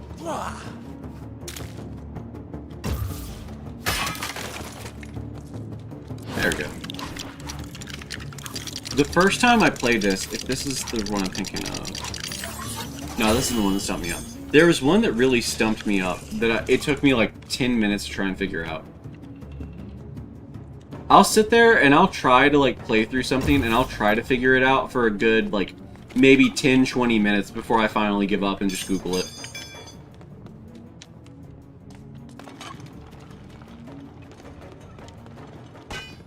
How long do you guys usually like try to figure something out before you like give up and just Google it? The only Marvel projects I'm interested in are Spider-Man Beyond the Spider-Verse 1997. After that, no. See, I can't say that much, but what I can say though is that they don't have me as invested as I was. I'm still watching I'm still watching every season of everything that comes out. I'm still watching all the MCU stuff, but I'm definitely not invested in the comic books like at all. Like Chip Zdarsky, one of my all-time favorite writers, he's doing the Summer Marvel event. I cannot for the life of me imagine fucking reading that thing. If people are ranting and raving about how good it is, I might read it, but the last Avengers book I read was the X-Men Eternals Avengers crossover, Judgment Day or whatever, and a lot of people hated the Jason Aaron run, from the Jason Aaron run. A lot of people didn't like it. I didn't really mind it that much though, so, I don't know. I want Marvel to be good and I want them to do better, but at the same time though, if Marvel being shit means that DC gets to be better, I don't know. I feel like it's almost like a fair karmic trade-off. Like, okay, Marvel is gonna suck for the next 10-20 years, but DC is gonna be like better than literally fucking ever. Like, you look at DC when they were at their best, when they were at their peak, and it's gotta be like the late 80s, early 90s, like Crisis on Infinite Earths coming out, through Batman the Animated Series premiering. That's DC at their absolute peak, and then, you know, it kind of falls off a little bit after Heroes in Crisis, Time Crisis, what you know the one I'm talking about. It falls off a little bit after like 93, 94, 95. After Nightfall, DC, and Nightfall and Death of Superman, DC starts to learn all the wrong lessons, and then you have the Image outbreak where people are leaving Image and Marvel to, you know, or they're leaving Marvel and DC to start Image. I don't know. All that is to say that if you take that into consideration, that the best era that DC ever had was like the late 80s, you could genuinely argue that 2016 through right now, the last 10 years of DC are even better than DC was in the 80s. Now, the only thing holding it back is the fact that the movies suck ass. If you can ignore Black Adam, if you can ignore the Snyder bullshit, if you can ignore that all of the movies suck and that Marvel's been dominating them in the movies, like DC has genuinely had a great last 10 years, ever since Rebirth. You saw this massive collapse and massive failure with the New 52, and then the correction to that, like, I honestly think they had to fuck up big time before they were able to, reverse course in a way that, you know, actually fix the comic books. I don't know. But I just love everything about DC and the state of DC right now. I couldn't be happier with the way things are going.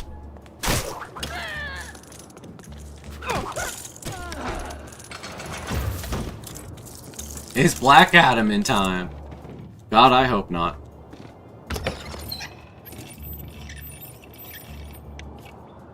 Edward Rigby has a great video on how The Rock kind of stole the production of Black Adam. So basically, The Rock and Henry Cavill, they had the same producer, or no, the same manager, the same agent. Yeah, the same agent.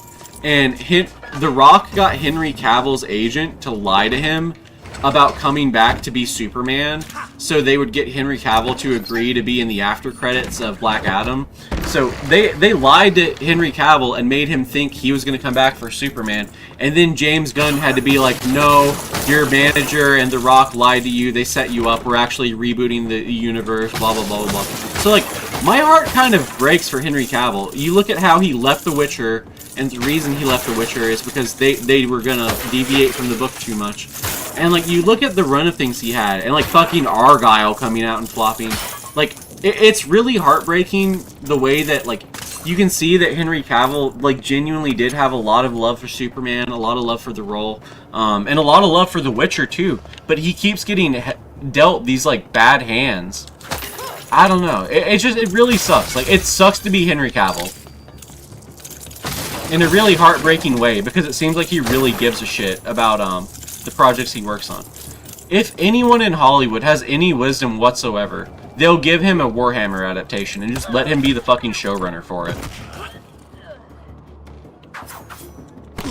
Cena replaced The Rock in WWE and Fast and Furious, yeah. And you know what? Cena replaced The Rock in the DC Universe too, if you count Black Adam and Peacemaker.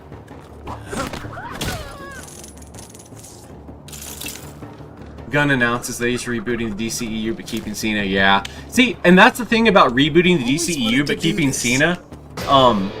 The same way that the Flash movie ends with, so you reboot from Affleck to Keaton, and then from Keaton to Clooney. That kind of, it sort of implies that through reboots and time travel and multiverse reboot, blah, blah, blah, blah, blah, that, the Burton movies, the Schumacher movies, and the Snyderverse movies, it's all one continuity. It's all one universe. It's all one timeline. So my theory is that the DCU, like, the James Gunn universe, it's just a rebooted version of, whatchamacallit. So it's like the Flash goes back in time and does a butterfly effect, and instead of changing Michael Keaton into, George Clooney, it changes Henry Cavill into, fuck, what's the new guy's name? Shit, why can't I remember? David Cornsweet. It changes Henry Cavill into David Cornsweet. That's my theory anyway. I think it's all still one continuity. That's my giant cope about how I think they're going to approach things in the future. It's all connected. Can you tell I was an Agents of S.H.I.E.L.D. fan? It's still canon to me, damn it!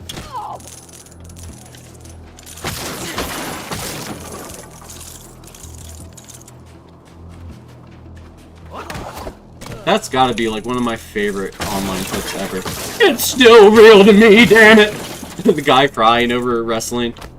I love that clip. That dude is so real.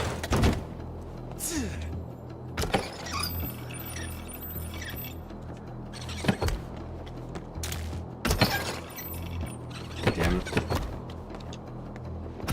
There we go. Set photos from Batgirl showed that BVS still happened, but it was That's interesting. Huh. What is this? Can you do me a favor and post a link to something from that if you can find it in the Discord? The city has become a breeding. Because I could reference that in a future video. Because the same thing I'm talking about how I think the DCEU, the Snyderverse, the Burton movies, the Schumacher movies, about how it's all one giant continuity, but it's just been rebooted over and over again. I want to work that into a video at some point. So if you could find a source for that and link it in the Discord, I'd be really grateful, because I'd be able to pull that and link it and use it in the future video. It's just something that doubles down and, you know, proves my theory a little bit more. Why it's so important. It's what separates us from them. What are you doing? What is necessary.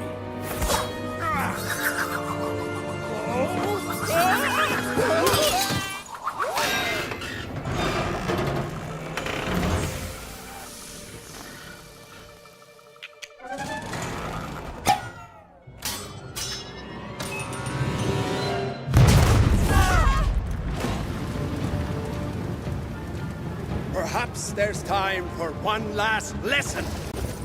I like this boss fight too. Like I said, I played a couple hours of the game already, but I really enjoyed the boss fight.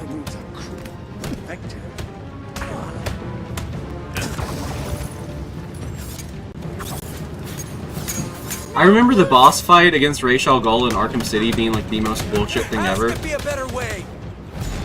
And this is kind of bullshit too, but in like the opposite way. Like, he's just barely more challenging than your typical thug. But at the same time, though, like, he is still more... The way he does special moves like that, it's annoying when you have to fight him alongside the thugs, but when you're fighting him one-on-one, it's more fun. Please, you must reconsider.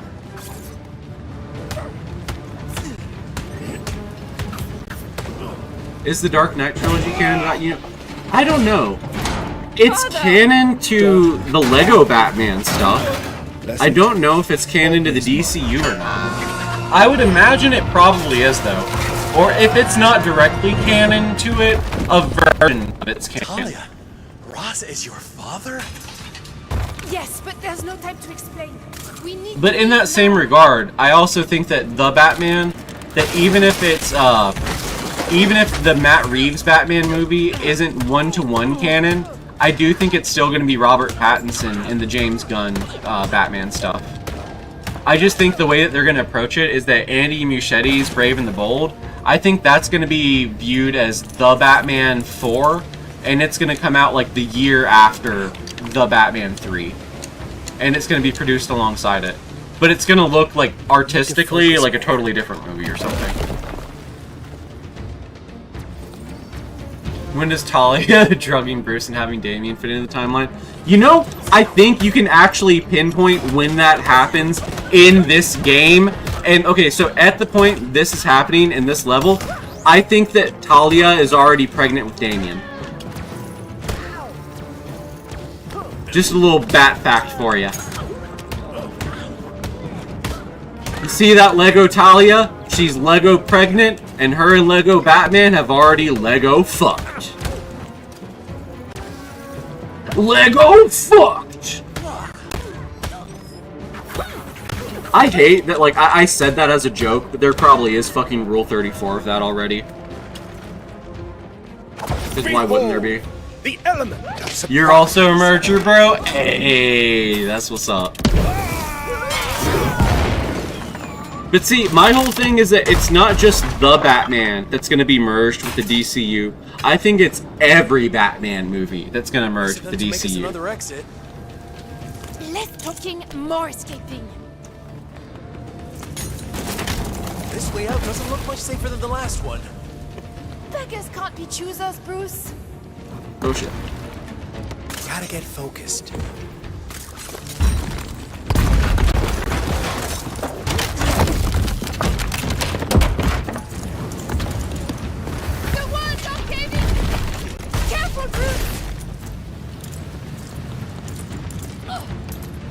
Remember, to conquer fear, you must become. Must become what, bitch? You dare to think you can stop the League of Shadows. You dare to think you can suck this bat dick?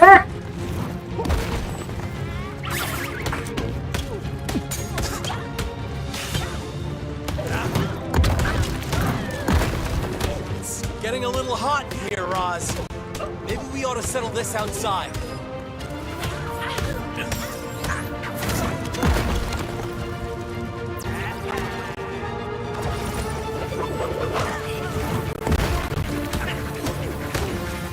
It's not too late to stop this, father. Let's sit down for a lemon tea and maybe a donut or two.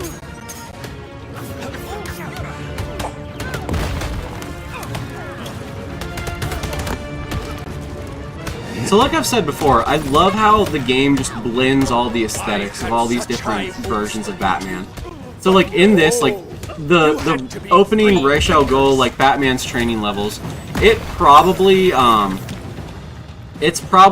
mostly whatchamacallit. I'm trying to think how to put it. Like it's mostly Batman Begins, but you can still see that there's like a little bit of the animated series influence in there. The way that every version of Batman continuity is amalgamated, I'm a sucker for it. Aw shit, I'm about to lose my health. You were my greatest students. It should be you standing by my side. And my audio.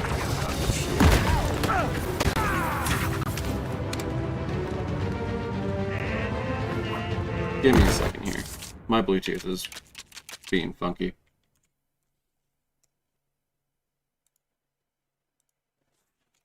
Okay, I'm gonna switch audio real quick.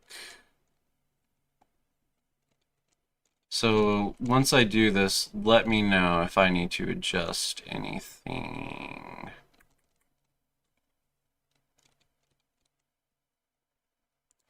There we go.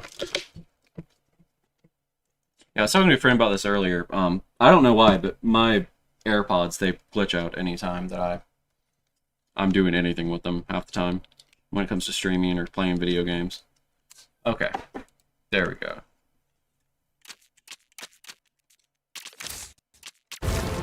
And I still You're a good teacher.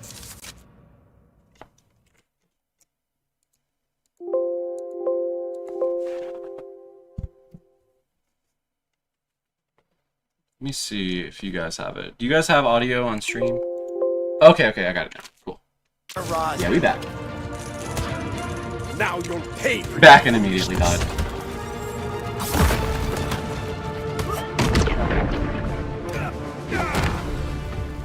Got a lot of stuff with the first or at least a lot of side stuff with the main chips. Yeah, I feel that. The fetus is a stud, that's funny.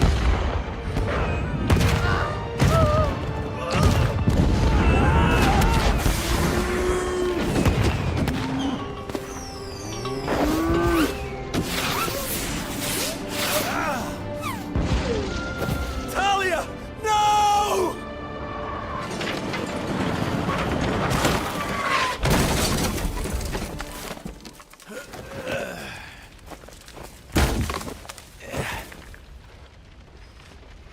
Thank you for destroying the secret temple. I never liked it. Can you call him a cab? They've been a nightmare. For start, they never pay their bills on time.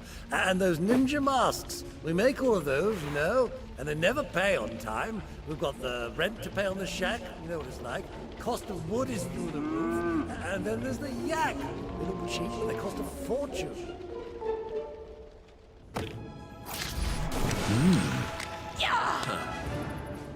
So, I haven't reached this far, I only got to like the Iceberg Lounge level, right?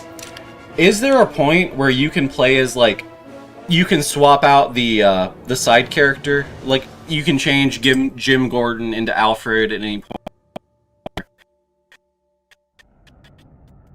It's like Jim Gordon in free roam, or do you always have to play as Batman and someone else? I'm going to show the people of Gotham their city doesn't belong to criminals like Falcone. Tea? Sure, very good, sir. But first, I need to become more than a man. I need to become a symbol. What did you have in mind? Something elemental. Something terrifying. Yeah, I'm sure something will come to me. Oh, there she is. Gotham City.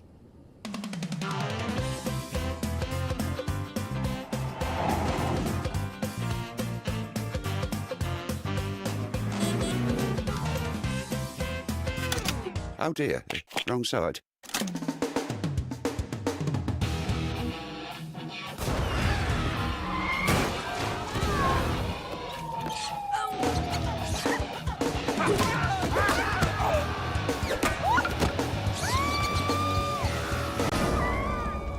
Just as well we live outside of town, eh?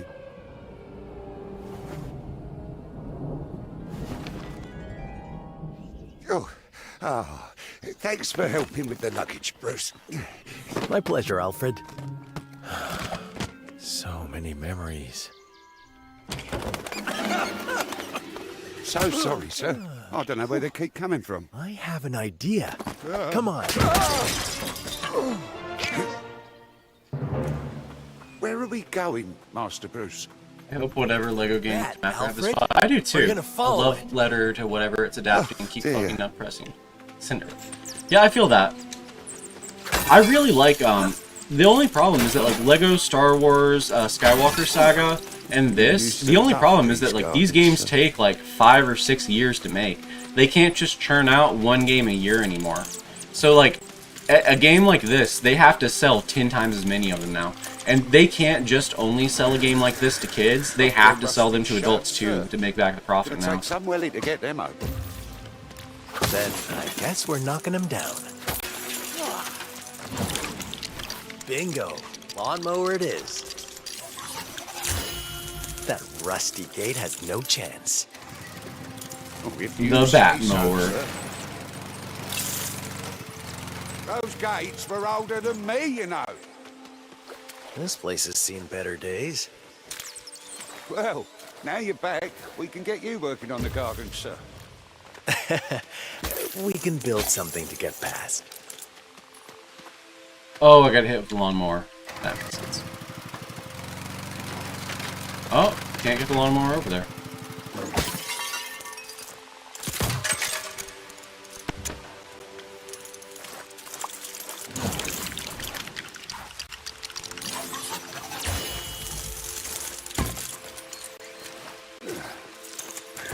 Say, Alfred, I bet that old tree would make a pretty nice bridge.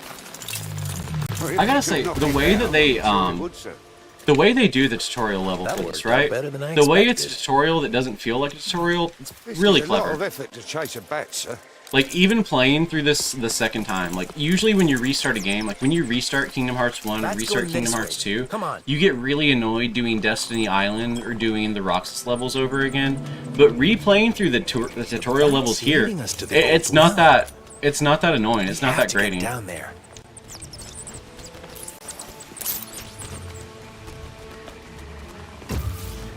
Maybe I ought to build something here. The way these games are made, I know I've said this a few times, but I'm just consistently impressed the way they feel like Sure, real this video is games. safe, sir. Like, compared if to we're what trying to I've been up move to video lately, games forward this as is an nothing. art form, like, it feels like we're making progress instead of just repeating a formula that happened to work 20 years ago. Like, in the same way that Mario Odyssey doesn't feel like Super Mario Galaxy 3. It feels like moving you ready Mario for this, forward. Alfred? And this game, it feels like moving Choppers Lego before you forward in were that same born, regard. Don't you worry about me. Don't suppose you I remember was always what curious to your see father Guns said to you Crush that Cannon day you with fell Space down Lady here describing chasing your own that hat. MCU videos too. Yeah, he said, Yeah, why do we fall? yeah, that kind of is, you know, how, He said, you know. "Don't go messing with that well again. I hope you know what you're doing, Master Bruce." And using a villain like Brainiac for the next movie, that almost feels very intentional, because that's not a villain that we've seen before. Like, every fucking Superman movie, it's always another, oh, it's an evil Kryptonian, Superman's not the last one, and it has to be a guy that has the exact same powers as him, but just like an eviler version of him. So to see that subverted, I don't know, I'm a big fan of it. I like the way things have gone so far in this DCU.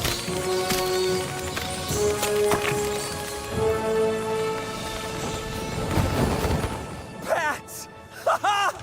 Bats, Alfred! Oh, charming. Oh! Come on, let's explore.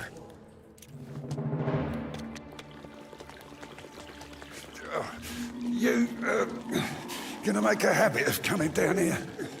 You know, I still don't think if hope you can there's a unlock more the convenient Batmobile in entrance free roam, somewhere. I don't think I've unlocked. If you can unlock the Batcave in free roam, I still haven't unlocked the Batcave. Stalagmites look a little shaky. Can you go to the Batcave in free roam? Because like that always felt like one of the most frustrating things to me about Arkham Knight and Arkham City was that you could never really visit the Batcave. There was like a pseudo Batcave in Arkham Asylum, and there was you could visit the Batcave in Arkham Origins. But it always frustrated me that Arkham Origins, that's the only Batman game where you can actually visit the Batcave and like be in there.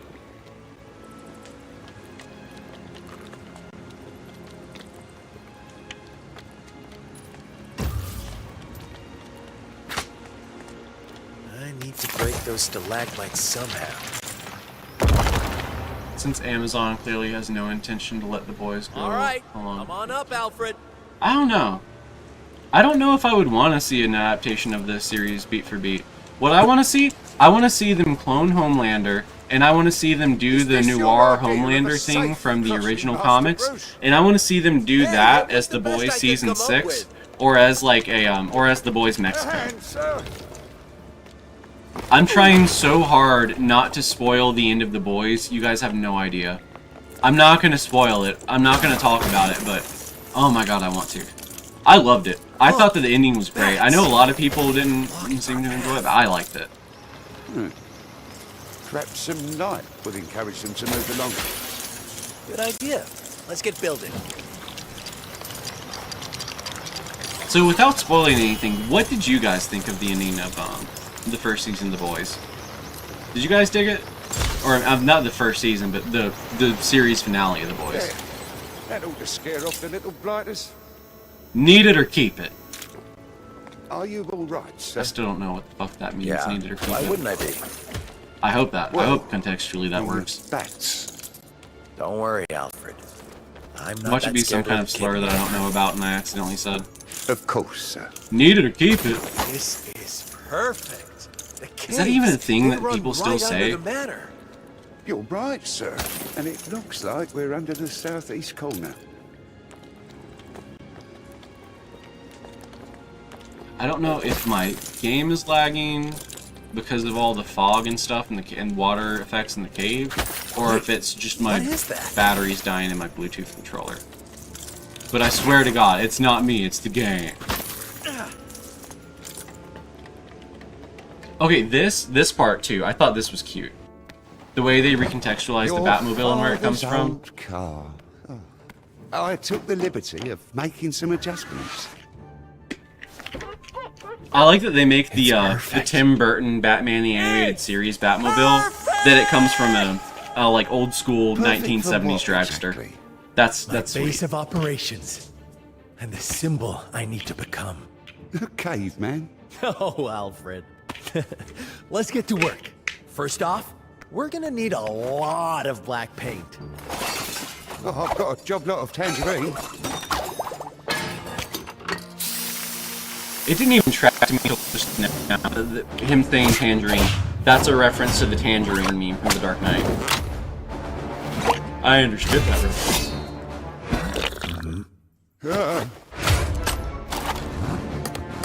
More cars! Break into the docks! Could be Falcone's crew up to their own tricks!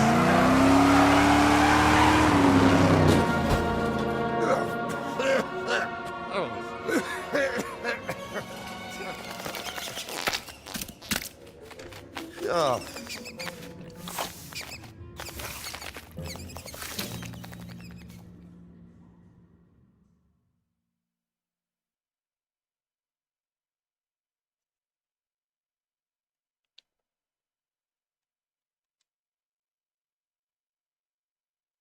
Okay, so after this, I'm probably... Do I play in it? Yeah, I'll play a little bit more in this save. And then tomorrow, when I stream tomorrow, I'll probably start with the other save, the one that I was playing on at the start of the stream. Wait up! You still haven't seen The Boys yet, Kyle? That's surprising. Whoa, Jimbo. Let's take it Well, down. good luck, because you're not going to be able to avoid spoilers from it. From this point moving forward. Alright, continue. Whoa, now hold on. Don't suppose you, So are The Boys still The Boys, or are they disbanded? So at the end of every season of The Boys break up. But then at the start of the next season, they always get back together. So that's literally how every season starts and stops. It's like how, you know, Trailer Park Boys, every season starts with Ricky and Julian getting out of jail, then every season ends with them going back to jail. It's like that. That's how The Boys kind of works. Now back off.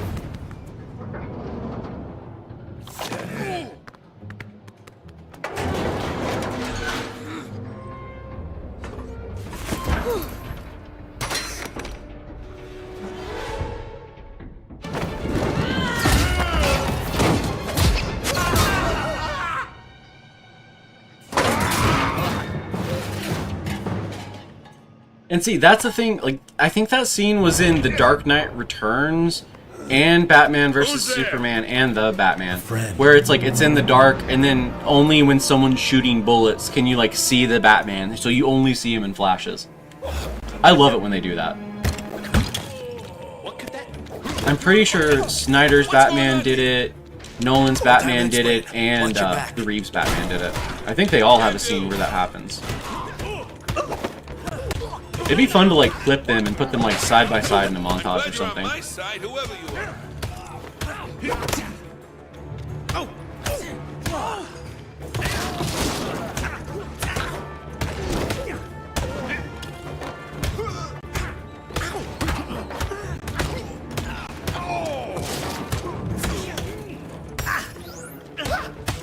It's really cute too how they have Gordon show up a little bit earlier and he teams up with Bruce Wayne, but then you see him here and he's with Batman. I like that.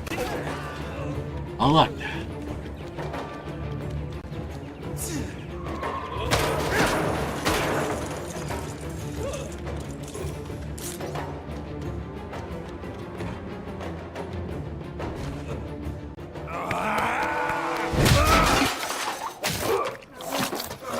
Who are you?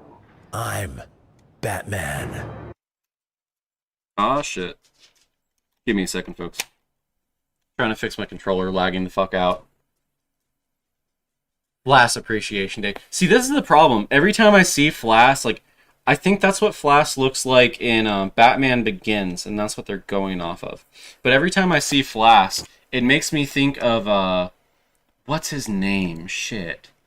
The guy who looked... Bullock. It makes me think of Harvey Bullock.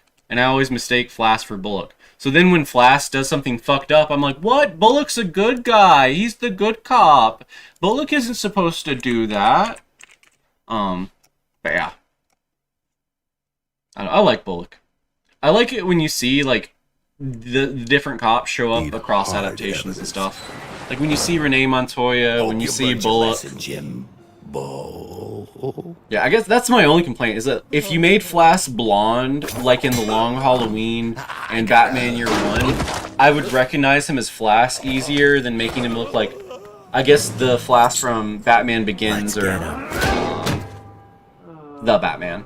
I forget which one it is. He looks There like he that. is, up ahead. Is Bullock in the game? Oh man, my controller's still fucking up. Hold on a second, chat. Let me see if I can get this fixed.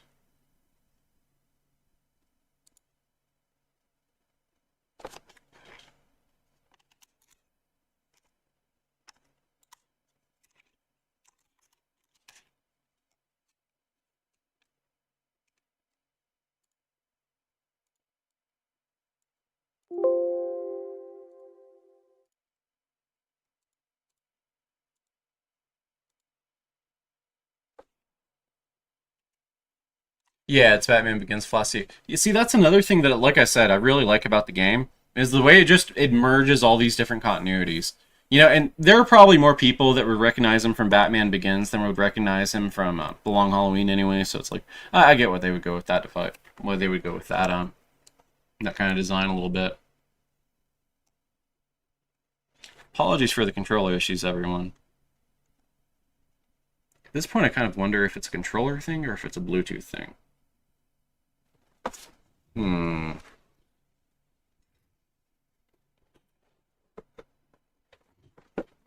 Let's see if I have a quick and easy solution for this.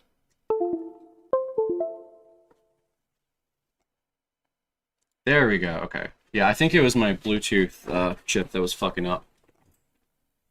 Let's see. Because the computer, for whatever reason, the motherboard doesn't have integrated Bluetooth. Oh yeah, that is so much better. So much smoother. Thank God. Alright, sorry about that, y'all.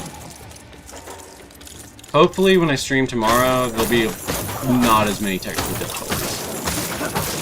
I'll probably stream a little bit earlier tomorrow, too. I started streaming tonight at, like, 8 p.m. EST. Tomorrow, I'm probably going to try and start streaming at, like, 6 p.m. EST. I'm out of here. Wes, we just want to talk. Better find a way across. You know, if I had a like wish list, bucket list of Nolan, of Lego characters, like characters to see adapted into Lego, I don't think so. I would never expect to see as many Nolan characters as I have get adapted to Lego. Just yet. This'll stop him. Oh, gotta use Gordon's goop again. Stand back. Goop him up, Gordon. Thing to deal with this. That ought to hold it. Guess you've got. Oh yeah, also the Cord Industries thing. I was a little bit worried that this would be one of those Batman things where they just... Oh, that's a glitch. Where they don't acknowledge the wider DC universe, or they don't reference it at all. And like, you don't see Superman show up, but they don't shy away from referencing stuff like Cord or Lex or whatever. So I like that. I like that they're still acknowledging the DC stuff, even if it's like, you know, it's not technically a DC game. Like, the way they handled it, it's more tasteful than I've seen them handle other things in the past. Like, if you remember the Lego Avengers game, the way they just didn't have any Spider-Man or X-Men characters in it. Just pretending they don't exist. It's done. If any more of them show up, I'm out of here. Whoa! I think we've moved on twice today already. Yeah, Flass is in the Long Halloween. If I remember right, Flass... Wait a minute. Okay, it's either the Long Halloween or it's Dark Victory. But Flass dies in one of those stories. So, if I remember right, Flass dies in... He dies in The Dark Knight Returns, and he also dies in the Long Halloween or Dark Victory. I think it's the Holiday Killer that kills him, but it might be the villain in the sequel story. I can't remember. It's been forever since I've read these books.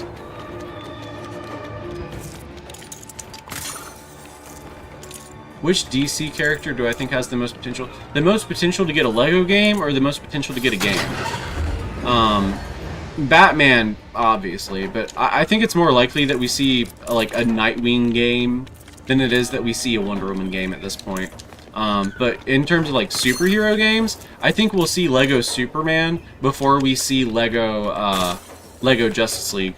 But I think Lego Superman like will have a ton of Justice League characters in it, and it'll be like a mini Justice League game. Like you're not going to see any Justice League. You're not going to see Flash or Green Lantern in this game, right? But I think that we are going to see Flash and Green Lantern in a Lego Superman game.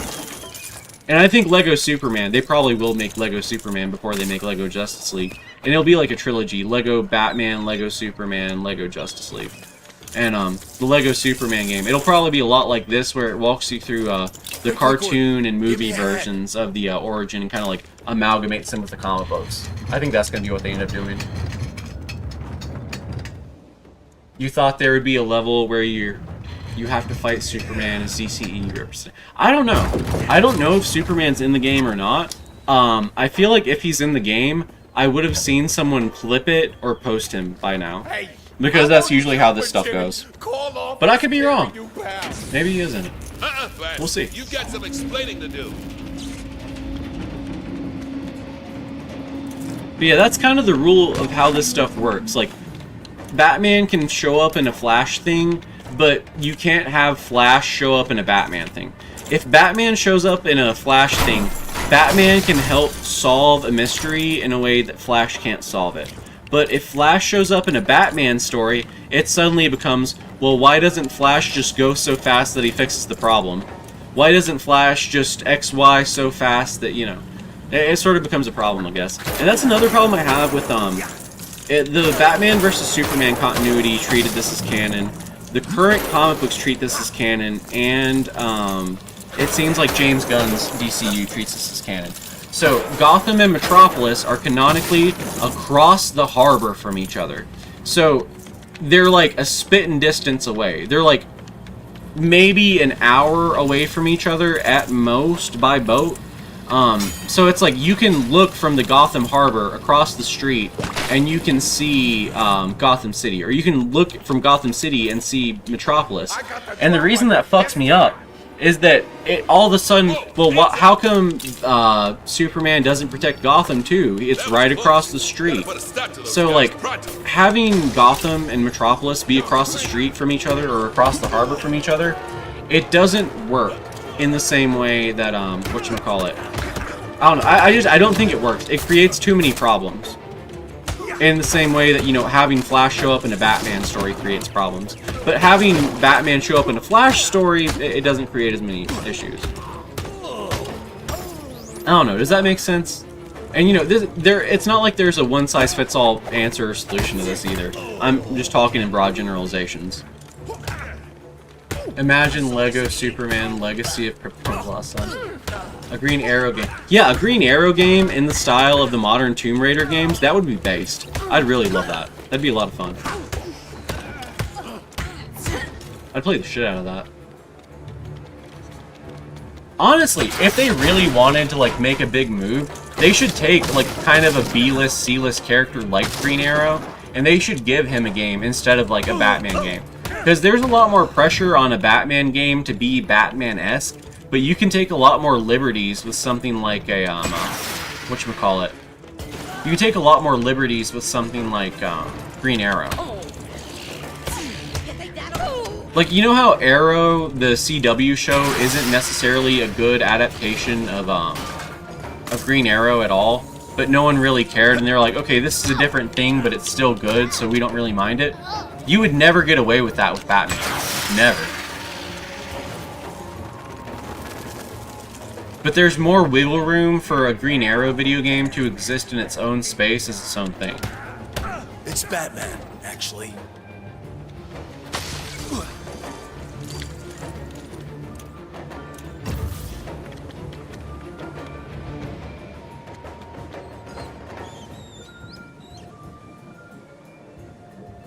Wishlist for Wolverine? I don't see. This is the thing. I'm not a big X-Men guy at all. So that's my big thing. But I don't know. If I had to pick one thing for the wish list, I want there to be an X-Men Wolverine or X-Men Evolution Wolverine suit. You know how he has the orangish brown suit in Evolution? I want that to be a costume in the game. And it would be really cool if Professor Xavier showed up. I don't necessarily want him to be like a main character, but it'd be cool if he showed up. Okay, this part tripped me up when I was first playing the game. I didn't understand what I was supposed to do here. Another chance to build my way out of this situation. POV, Flash in a Batman game. Get out of here, Flash. Batman in a Flash game. Why are you here? Because I'm Batman. Yeah, pretty much.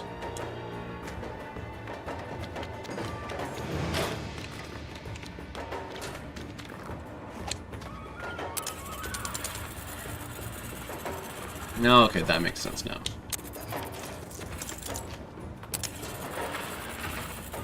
Okay, so open that, switch to the other guy, and then make the thing drop. Why'd you do me like that, Batman? You're supposed to keep that open. Oh, I'm supposed to move it all the way, and then... Okay, that makes sense now. Similar to how people are so purist when it comes to MCU, Spider-Man, and IMCU. Yeah. People pick and choose because it's like they grew up with a certain version of Spider-Man. But for most people, the MCU Thor is the first time they've ever given a shit about that character. So if they start reading the comics, they only care about the comic or the the movies getting Thor wrong after they've already seen the movie. Or they only care about the movies getting Thor wrong after they've read the comic books.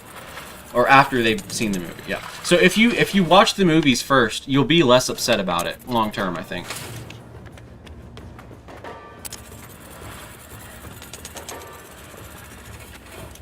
But in general, people are like very pick and choosy, very nitpicky about this shit in a way that's like honestly really frustrating and annoying. But that's just a thing about comic book media, I guess. Maybe it's more of a feature than a bug. That's the way I kind of like to look at it when something's real annoying. When something's really annoying, I have to be like, okay, but like, what is the silver lining to this? And, you know. Professor X missions in the style of MJ missions. Oh my god. No. Professor X style missions in the style of the Death Girl missions from Spider-Man 2. I completely forgot her fucking name. I can't remember her name because she never says it. But don't. That was lame. If I'm gonna make a joke that's gonna like get me canceled, I gotta at least make it a good one. That one sucked. Okay, this part fucked me up because I didn't realize you were supposed to like crank it back and then have the other guy come and like push it in to release it. I kept like pulling it back, pushing it forward, pulling it back, pushing it forward. That felt a little drastic, don't you think? I didn't think that was very giraffe-ish at all. I've got an idea. You're probably not gonna like it.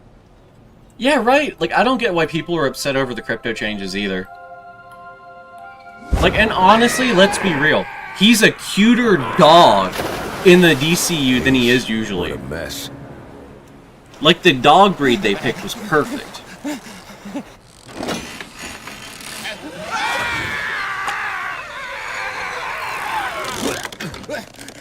Let's talk. What does Falcone want with this shipment? I wanna take this clip. Okay, no. I wanna get a save file for this, right? Of this scene specifically, and I want to make John Kiriakou play it and be like, hey, do you think this is an effective interrogation technique? I hope you guys know who Jonathan Kiriakou is. John Kiriakou. Jonathan Kiriakou. That's all I know. I swear. I see a clip from him pull up on my TikTok, and it's like, my entire night is just gone now. I'm just gonna spend the entire time watching fucking clips from him. He's the best.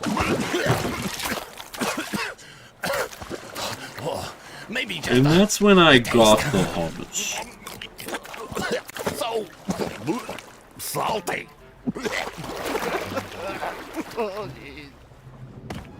It would have been illegal if we used real hummus, but it wasn't illegal because we used the bat hummus.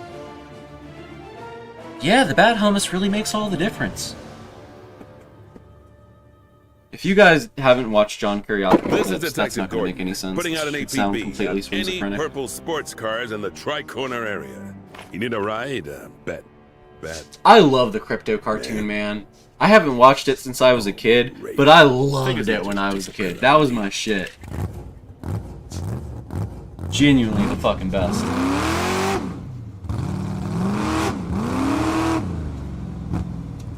Oh, now what?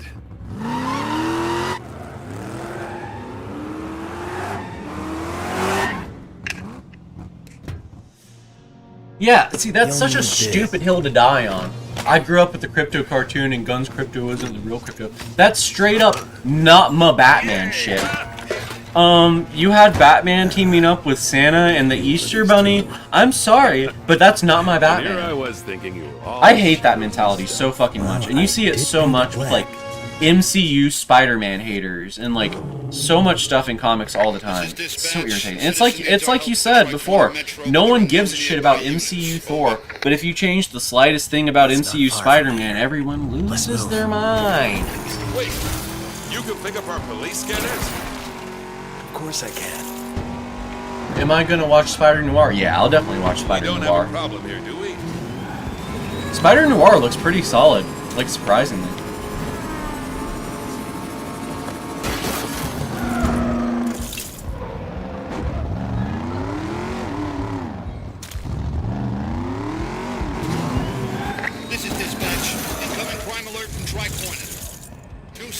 They're engaged in a struggle. Leaving the vehicle would be a bad idea.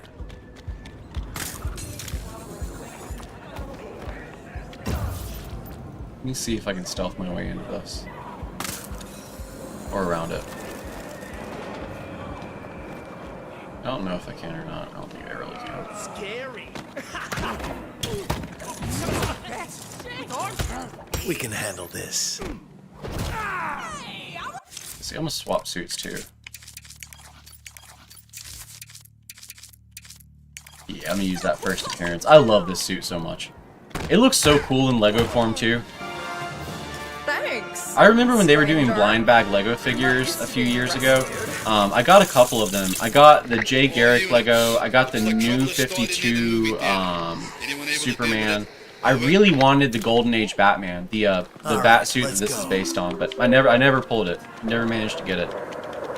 And then it was like fucking $30 on eBay to like buy it instead of the blind bag, and I was like, fuck that, I'm not spending $30 on a minifigure. God damn, did I want it. I still want it. I still want that thing. Let's roll. Great looking minifigure. Have you guys, do you guys have any like Lego stores that are like unofficial Lego stores that have opened up near you? Because we've got this one called like Brick Fix or Brick Figures, and they opened up two. One is in like the local like small suburb town, and the other one is like in the big city that I live next to. But the fact that there's two, like, I'm trying to think of how to put it. It's like, they're not Lego branded Lego stores. They're like hobbyist Lego stores. Like Lego stores that are owned by like a private company that just happens to only sell Lego. Like the same way a Magic the Gathering shop isn't owned by Hasbro. Like that's the way these Magic stores are. They're like, and they sell used Legos too. Used minifigures specifically. But I was in a couple of them, and like I loved like just looking through all the different minifigures and stuff.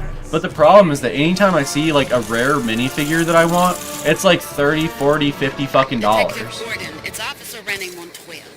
I have some intel on that perfect car you're looking for. I'm at the construction site. Over. Yeah, Bricks and Minifigs. Yeah, that's the name of it. There's like two that just opened up near me. So is that like a chain that's like nationwide? Do you guys have those near you too? Because I've only seen two of them, and they've both just recently opened. And like I said, they're both so close to each other that it almost doesn't make sense.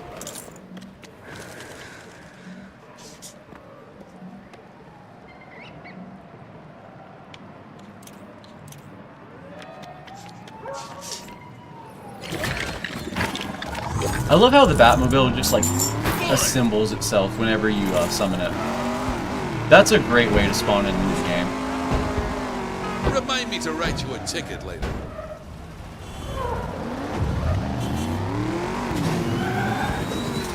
Can't afford to slow down. Hey, what are you supposed to be? Detective, yesterday I got a call about a There's purple two in sports me, car two driving near me. dangerously around There's my two corner. in me. There's two After near me in speaking to Texas. some Yeah, Bricks and witnesses, I got a Minifigs. poster. The thing is, How if you new can are find they? the poster Have they pieces, been there for like you feel 5 good? years? Have they been here for? Have they been there for like a year or two? I'm trying to figure out if this is like a new thing or not. Thanks, Montoya. Or if it's some kind of like weird venture capital investment. Where it's like some people were like, oh, Magic the Gathering shops and comic book shops suddenly became profitable, so maybe Lego stores will be profitable next. Like, is it something cynical like that, or is it like someone that genuinely just understands Lego well enough to like, you know, be able to maneuver or profit off of it? I don't know. I'd be very curious to learn the lore behind Bricks and Minifigures though. Like, I'm curious, like, what the fuck is up with that brand? What the fuck is up with that company? What is the deal? Why are there suddenly like a ton of them, not 1,000, like a ton of them all across the U.S.? Because if there's two near me, and then there's two in Texas, like there's got to be at least 50 or 100 nationwide. If not 50 to 100, there's got to be at least 30. And it's weird that there's that many. It wouldn't be weird that there's like 100 Lego stores, but it's weird that there's 100 amateur Lego stores. Does that track? Does that make sense?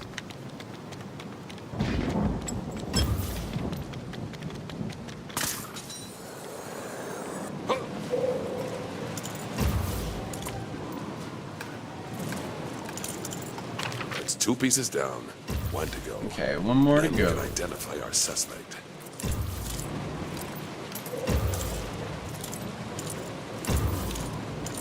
Oh, up there. There we go.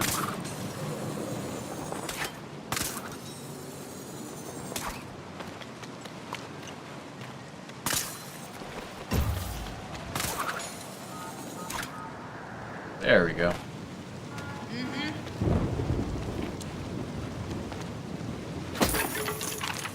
Lego Batman can solo every other Batman. I Let's go agree. see Renee. 1000%. Poster.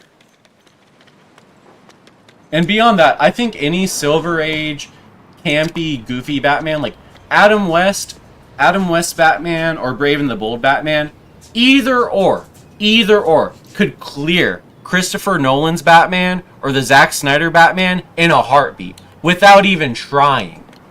Good luck. I'm 100% confident in that assessment. Okay, also, this was a really cute way to go about doing a mini game where like you have to solve something or you have to feel like a detective. I really like the way they set this up. I hope there's more like that. Oswald Cobblepot, or the Penguin, if you really want to rile him Even up. half-price books is selling, He's buying and Falcone's selling right Legos by the hand pound. man. That's wild. I know where that creep will be. It's wild to me that there's a bigger second-hand market for Legos now than there was a first-hand market for Legos, like, I don't know, 10 years ago. Like, more people are buying used Lego in 2026 than were buying new Lego 2 years after the Lego movie came out. Fascinating. I guess it just goes to show how good Lego, the Lego movie and Lego Fortnite and these Lego games, how good of an investment they've been as vehicles for getting people like invested in Lego shit in general. Because I've watched these videos about how like the Bionicle era and basically about how during the Bionicle era you had what was it that came out? Galador. How Bionicle and Galador, they almost bankrupted the company. And then you look at everything since the Lego movie came out in 2014 and it's been like a total course correction. Like the company is like bigger, better, and more confident than ever now. I don't know, I love to see it. Because, like, there are toys that kids, like, aren't getting any kind of, like, educational value out of. And they're, like, things that kids might actually get some, like, they might be entertained, but they'll also be educated at the same time. Like, they learn skills that'll be useful to them later. And I think that, like, playing with Legos, playing Lego games, playing platformers and puzzle games, I think those types of games teach them more than just your standard first-person shooter slot. Or just playing with like your normal action figures and Barbie dolls. Like I think they get more out of building Lego sets than they do. Like they're taught the value of work and that if you do something that's a little bit boring, you might get a cool reward for it later. So if you spend an hour putting the Lego together, when it looks right, when you get it right at the end of it, you're gonna feel rewarded. You know, that sense of validation. I think that there's this big problem where kids nowadays, they get rewarded too easily. Things are too easy for them, so it's like they don't understand the value of hard work. And here's the thing, as I'm saying this, I'm feeling like, oh my god, I'm becoming a fucking old man boomer. But, I don't know, I think that there's something of value to be gotten out of like the Lego games, and Lego as a brand in general. Like, it's more close to PBS and Sesame Street, Lego is, than it is to like Cocomelon and Ben 10. Does that make sense? Which isn't to, you know, I'm not trying to say shit about Ben 10, but you know, Ben 10, He-Man, Transformers, those are made to sell toys. They're not made to educate kids. But Sesame Street, the Muppets, you know, all of that stuff, you know, it entertains kids and it educates them at the same time. You know, you can do both. You can do both. I guess that's what I'm trying to say. I'm I don't know, telling I'd be you, yapping. Frank, we're lost. I appreciate We y'all never listening should've to come it off the though. freeway. The fact that y'all will like let me yap like this, I appreciate it. Y'all I are know the what I best mean. for real.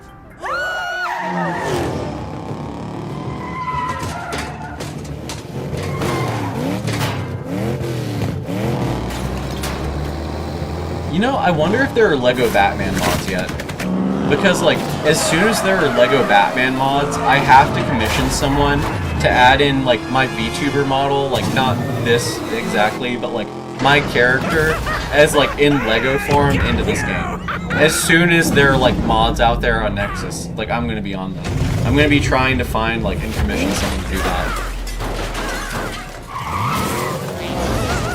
That's been one of my favorite things with racing games. Like, that I have mods that mod me into Spider-Man, mods that mod me into, you know, Batman Arkham Knight. I want to mod myself into this game, too. License and registration, please. Oh my god, Disney Infinity was the best! If it wasn't for the fact that you had to spend, like, $20 or for a 2-pack of figures, that game, it would have been so much better. No way I'm getting out of here. Like, Disney Infinity was a good game, but Toys to Life just sucked as a concept. You got me. Like, that's the real killer, like, I don't know, that's the thing that really hurts about Disney Infinity, I think. Like, playing those games, they're not bad games at all. They're actually pretty fun. Falcone's doing a deal at the Iceberg Lounge. Okay? What deal? I don't know no details yet. You think Lego will ever go back to making DC sets other than Batman? I think they'll make Justice League sets when a Justice League movie comes out. They'll make Superman sets. But are they going to make a Flash set that doesn't have Batman? No. Are they going to make... they might make a Superman set that doesn't have Batman, but they're not going to make a Wonder Woman set that doesn't have Batman. Like, they'll make Justice League, Flash, Superman sets, but they're going to throw a Batman minifigure anyway in there, just because they know they'll sell twice as many if they do. Like, you put Batman in a Lego set, and even if it's a Superman Lego set, it becomes a Batman Lego set. So if you have someone who collects only Lego Batman stuff, all of a sudden they have to collect that Lego Superman thing too, because it has a Lego Batman. So that's the Moneyball mentality behind, like, shoving Batman into every Lego set. It's like that one, the Aquaman set that has Aquaman and, what's the fucking other one? It has Aquaman and Black Manta, but then it also has Batman with a submarine. Like, it's just the harsh reality is that no kid wants a fucking Aquaman Lego set. But they want Batman with the submarine. So, you know, if you want to sell the Aquaman Lego set, you literally have to put Batman in there. It just is what it is. It's the brutal reality of the situation. It's an uncomfortable truth. I don't like the way it is, but it is the way it is. You know, does that make sense? Does that track? All right, wise guy, keep it moving. Is some sort of prank? There's Bullock. See, the first time I played the game, I don't think that I understood initially that Flask wasn't supposed to be Bullock. This time, it had an address inside. This is the place. But no one wants to go in there. I don't blame him either. We have no idea what he's got going on. Understood. Don't worry, Harvey. We'll check it out.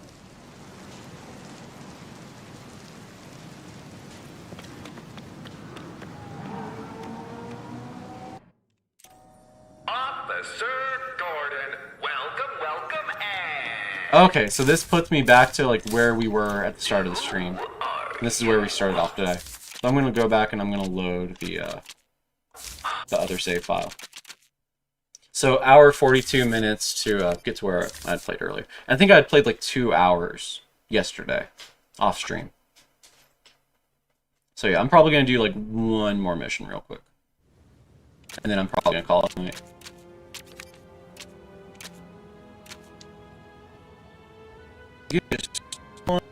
And I'll be right back.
Alright, I'm back. You gonna tell me where we're going exactly? Let me see. My, Batcave. Similar to how We need recent to learn Marvel more about sets. the Yeah, bears always Red have Hood Spider-Man One with the got Ghost from Rider Falcone. set. Yeah, kind of like that. Batcave. More like Arkham Asylum than different back. Yeah, I agree. It's annoying how you have like 10,000 different versions of the Nolan Batmobile, but in like the Batman or Batman the Animated Series Tim Burton style Batmobiles, but you know, you don't have an invisible jet for Wonder Woman. And even saying that out loud, you don't have an invisible jet for Wonder Woman. I don't know how they'd actually make that. I guess you could have clear, transparent pieces, but I don't know if that's very appealing. Like, you could have a Superman rocket ship, like a Superman's Kryptonian rocket ship. That'd be kind of cool. You could make a Green Lantern literally anything, but kids don't give a shit about Green Lantern, so that's not gonna happen. Gotta focus.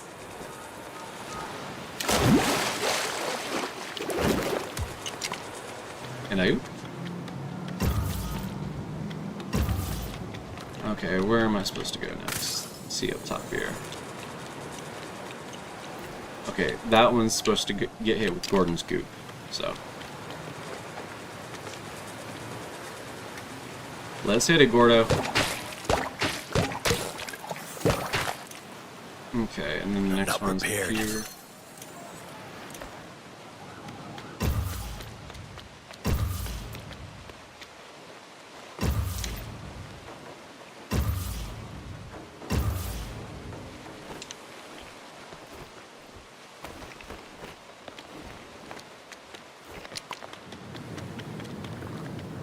That Wonder Woman 1984 set collecting dust. I didn't even remember they had made a Wonder Woman 1984 set. That's rough.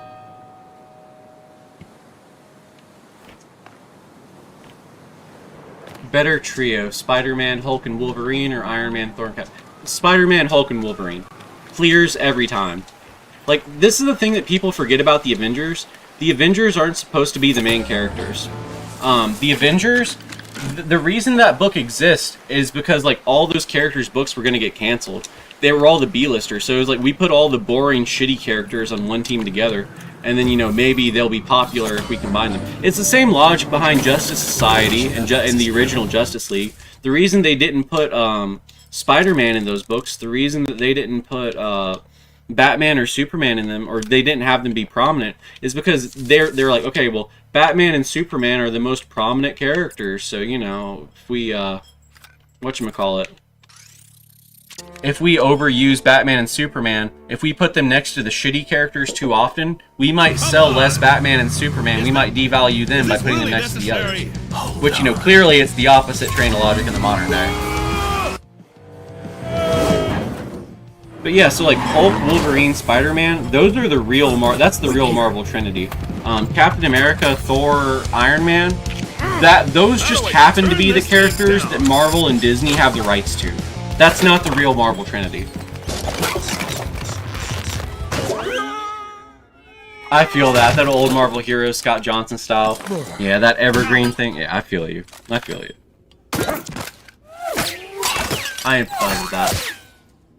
Hey, careful with that. It's an antique, just like its owner.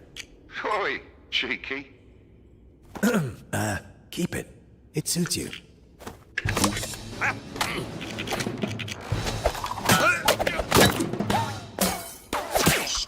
Maybe you should practice a bit before you take it out in public. That's what she said. My computer's on the upper level, but we need to access that elevator to reach it. There's got to be something in all this junk that'll get it open.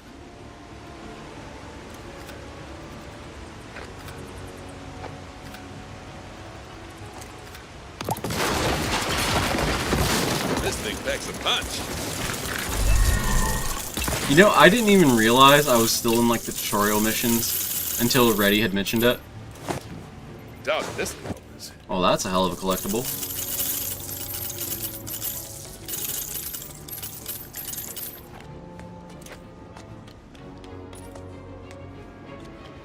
Oh, I gotta build it. Tempting. Oh, wait. I collect all of this shit? This is just what we need.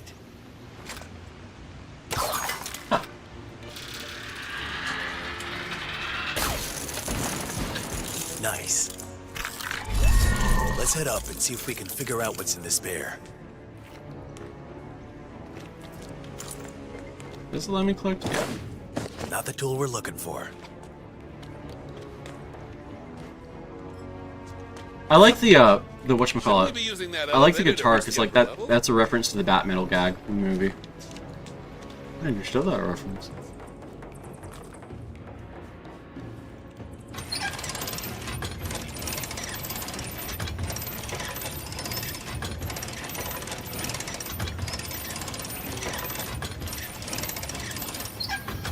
We need to get the power back on to run our analysis.